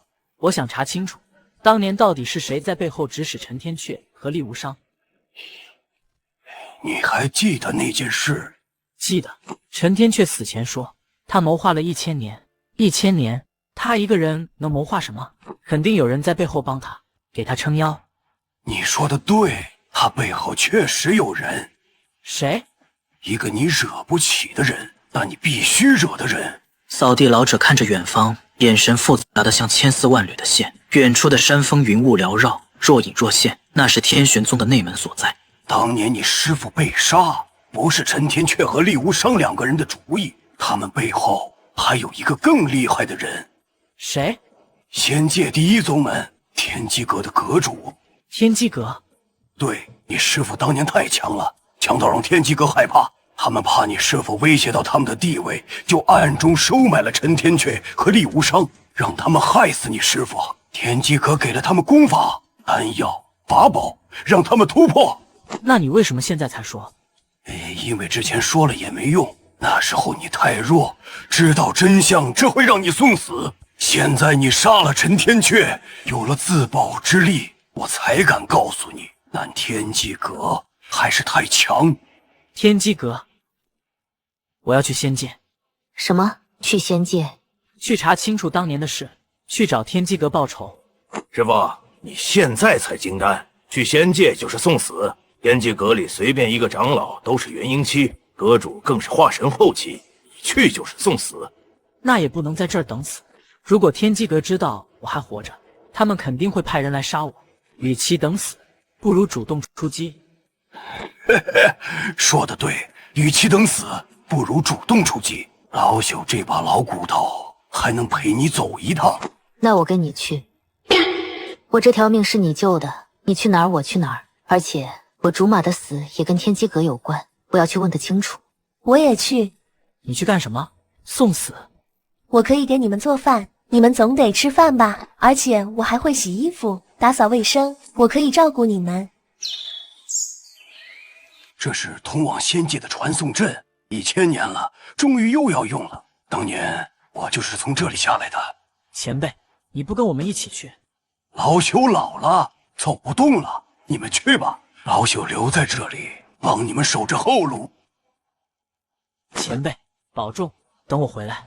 呵呵，放心，老朽死不了。倒是你们到了仙界，万事小心，那里不比下界，强者如云，一步走错就是万劫不复。记住，低调行事，别惹事。师傅，我们走吧，时间差不多了。好。师傅，记住，天机阁阁主叫叶天机，他是你当年最好的朋友，也是最恨你的人。什么？最好的朋友？师傅，1000年了，你终于回去了。这一次，你一定要赢。叶天机，他等了你1000年。哇，这就是仙界，空气真好，比下界舒服多了。我感觉我都要突破了。小心点，不知道有没有危险。这么浓郁的灵气，肯定有强大的妖兽。这里是仙界的东域，我以前来过。那座山、那座塔、那条河都还认得。往东300里就是东陵城。离天机阁多远？东域到中域坐传送阵的话3天，如果自己飞得3个月。天机阁在中域的天机山里。那就先去最近的城市打听消息，先站稳脚跟，再从长计议。有城市可以吃好吃的了，我都饿了好几天了。仙界的美食肯定很好吃。你就知道吃，小心被人卖了。东陵城，这是东域最大的城市之一，人口100万，商贾云集，3教9流都有。进去看看，记住，少说话，多观察，别露富，别惹事。那是卖消息的，去问问。那老头号称百事通，什么都知道。好。几位面生啊，第一次来东陵城，从下界来的。是，想打听点消息。打听消息没问题，得看是什么消息。便宜的10块灵石，贵的得看情况，先交10块咨询费。我想打听天机阁。几位，听我一句劝，别打听天机阁的事，惹不起。为什么？因为天机阁是仙界第一宗门，阁主叶天机是仙界第一强者，打听他的事会死人的。上个月有个散修多问了几句关于天机阁的事，第2天就消失了，活不见人，死不见尸。仙界第一强者？对，1000年了，没人能挑战他的地位。据说他已经是化神后期，距离飞升只差1步，他跺脚，整个仙界都要抖3抖。1000年正好是我前世死的时候。叶天机，我前世最好的朋友，也是最恨我的人。为什么？现在怎么办？先住下，慢慢查，不能急，也不能露怯。那个老头的话，让我们知道天机阁有多强大。可是那个老头说，打听天机阁的事会惹麻烦，我们得小心。那就不打听，自己查。天机阁那么大的宗门，总会留下痕迹，比如他们的弟子、他们的产业、他们的敌人。我可以去酒楼听消息，酒楼里人多嘴杂，什么都能听到。我嘴甜，会套话。这倒是个好主意，小桃，交给你了，但要小心，别被人发现。那我陪小桃去保护她，我扮成她的姐姐，不会引人注意。好，我和老三在城里转转，看看能不能找到其他线索，比如天机阁的敌人，也许能合作。对不起，抱歉，赶时间。什么？又是纸条？想知道叶天机的秘密？明天5时，城东破庙见，一个人来。又是这种约见，上次后山差点没命，这次还让一个人去，肯定是陷阱。可能是陷阱，但必须去。我有种感觉，这次是真的有人想告诉我什么。我陪你去，万一……不，你留下保护如烟和小桃，万一这是调虎离山，他们有危险。我一个人去。如果3天没回来，你们就离开东陵城，另想办法。是，师傅，但你一定要小心。叶天机，我前世最好的朋友，为什么是你？为什么害我的人是你？这1000年，你到底经历了什么？我们之间到底发生了什么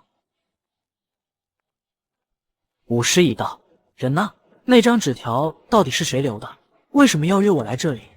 一阵风吹过，卷起地上的枯叶，发出沙沙的声响。李清舟握紧剑柄，眼神如鹰隼般扫视四周。突然，一道紫影从神像后闪出，无声无息地落在他面前。是个女子，20出头模样，紫衣飘飘，容颜绝美，但眼神冰冷如霜，仿佛千年寒冰。你就是李清舟，那个从下界来的杂役。你是谁？那张纸条是你留的？我叫紫菱，天机阁弟子。天机阁的人，是你约我来的，这是陷阱。放心，我不是来杀你的，要杀你，你早就死了。我不会等到现在，我是来帮你的。帮我？为什么？你是天机阁的人，为什么要帮我？因为我恨叶天机。李清舟愣住，剑尖垂下，但没有完全放松警惕。他盯着紫菱的眼睛，想从里面看出真假。你恨叶天机？他不是你们天机阁的阁主吗？你不是他的弟子吗？他杀了我全家。100年前，我父亲是东域紫云宗的宗主，我母亲是紫云宗的长老，我还有一个弟弟，才10岁。因为不愿意归顺天机阁，被叶天机亲手灭门，我躲在尸体堆里装死，才逃过一劫。那你为什么还在天机阁？为什么不逃？因为我改头换面，拜入天机阁，就是为了报仇。我等了100年，终于等到了机会。什么机会？我知道你是谁，万重老祖的转世。当年叶天机害死你，如今你回来了，这是天意。我要帮你杀叶天机。你怎么知道我是万重老祖转世？这件事知道的人极少。天机阁里关于你的传说多的是，叶天机每隔几年就会去你的衣冠冢前祭拜，每次都会待很久。我偷偷跟去过，他在那里自言自语，说什么对不起，你为什么要回来？我知道你恨我之类的话。他对不起我？对，所以我才当年的事他一定参与了，而且他是主谋，不然他为什么要去击败你？为什么要说对不起？那你就不怕我是假的？不怕，因为你的眼神和画像上的一模一样。我在天机阁藏经阁里见过你的画像，那是叶天机亲手画的，画了100多幅，每一幅下面都写着无有轻舟。李青州心头一震，久久无语。100多幅画像，每一幅都写着无有轻舟。叶天机，你到底在想什么？你可以帮我，我也可以帮你。我熟悉天机阁的每一条路，每一个暗道，每一个守卫换岗的世界，我可以带你进去，带你找到叶天机。你为什么要冒这个险？被发现的话，你会死，而且会死得很惨。我早就该死了，活了100年，就是为了等这一天。如果你不来，我也会找别人。现在你来了，这是老天给我机会。我爹娘、我弟弟，还有紫云宗上下300多口人都在天上看着我。好，我信你。话音刚落，庙外突然传来急促的脚步声，10几个黑衣人冲进来，将两人团团围住。他们手持利刃，眼神冰冷，显然是训练有素的杀手。紫菱，你果然在这里，阁主早就怀疑你了，派我们跟着你。今天你们俩都别想跑，阁主说了，抓活的。糟了，被发现了，你快走。你就是那个杂役，阁主说了，要活的别伤他性命。那就看你有没有这个本事。两人大战，黑衣人首领是元婴初期，李青州金丹大圆满，虽然修为差一截，但有母虫加持，竟然不落下风。剑光闪烁，掌风呼啸，两人从庙内打到庙外，所过之处砖石崩裂。李青州，快走，别管我，我拖住他们，你是唯一的希望。不行，我不能丢下你，要走一起走。别傻了，我活够了，你一定要活着，杀了叶天机，替我报仇。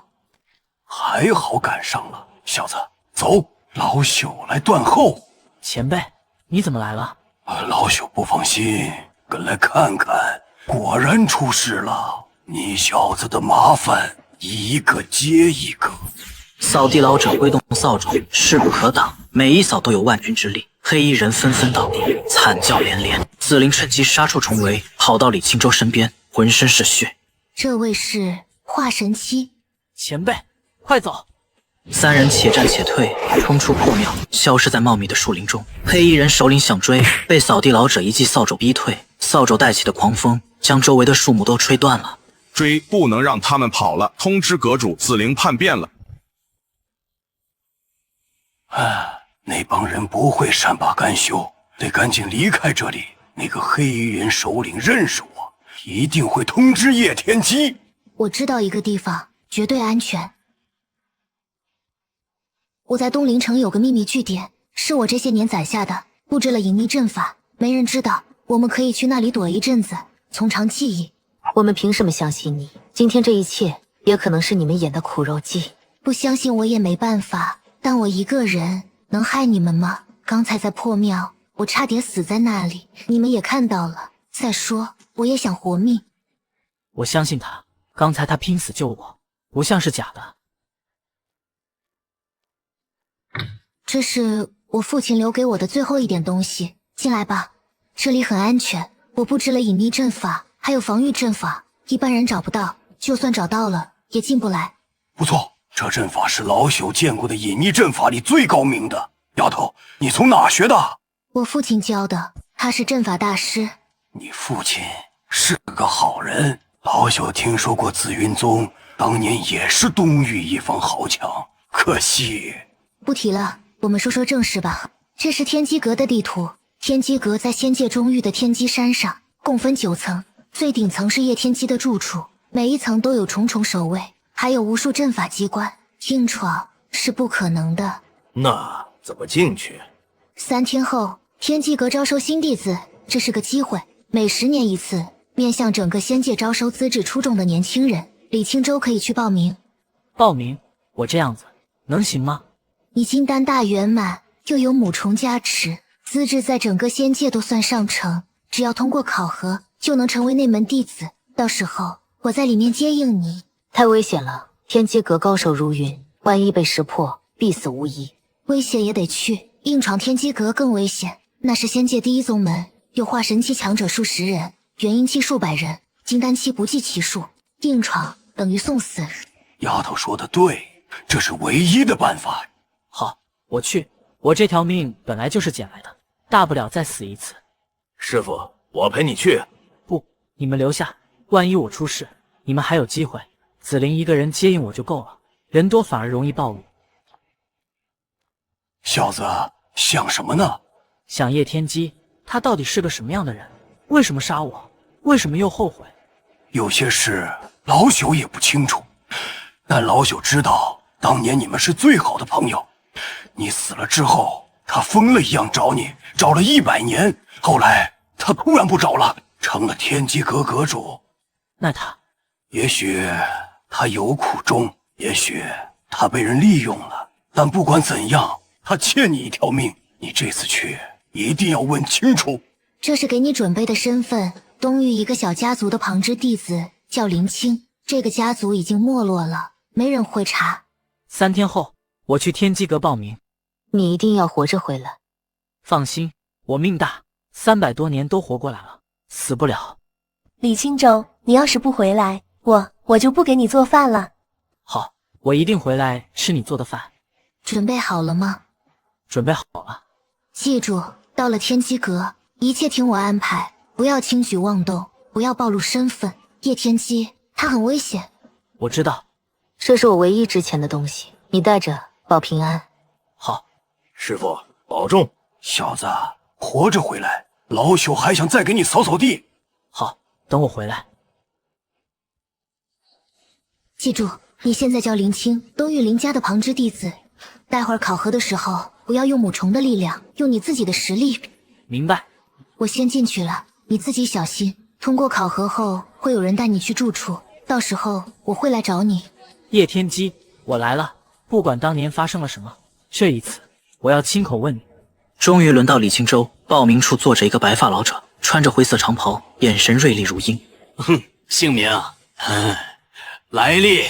林清，东域林家旁支弟子。林家？那个早就没落的小家族，你一个旁支弟子也敢来天机阁报名？天机阁招收弟子，看的是资质，不是出身。有点意思啊。好，进去吧。第一关是资质测试，过了才能参加后面的考核。多谢长老。这个年轻人怎么有种熟悉的感觉，好像在哪儿见过。演武场上，数百名年轻人排成一排，面前放着一块巨大的石碑，那是测试资质的天机石。测试长老站在石碑旁，面无表情。一个个来，把手放在天机石上，输入灵气。天机石会显示你们的资质等级：赤橙黄绿青蓝紫，赤色最差，紫色最佳。排在第一的年轻人上前，把手放在石碑上，石碑亮起，先是黄色，然后绿色，最后停在青色。青级不错，下一个。一个接一个，有人欢喜有人愁，大多数人的资质都在黄级和绿级，偶尔出现一个青级，都会引起一片惊叹。终于轮到李清舟，他走上前，把手放在石碑上，输入一丝灵气，石碑亮起，先是黄色，然后绿色、青色，最后停在蓝色，全场哗然。蓝级，好，太好了。你叫什么名字？林清。林清，好，你通过了，直接进入第3轮。来人，带他去休息。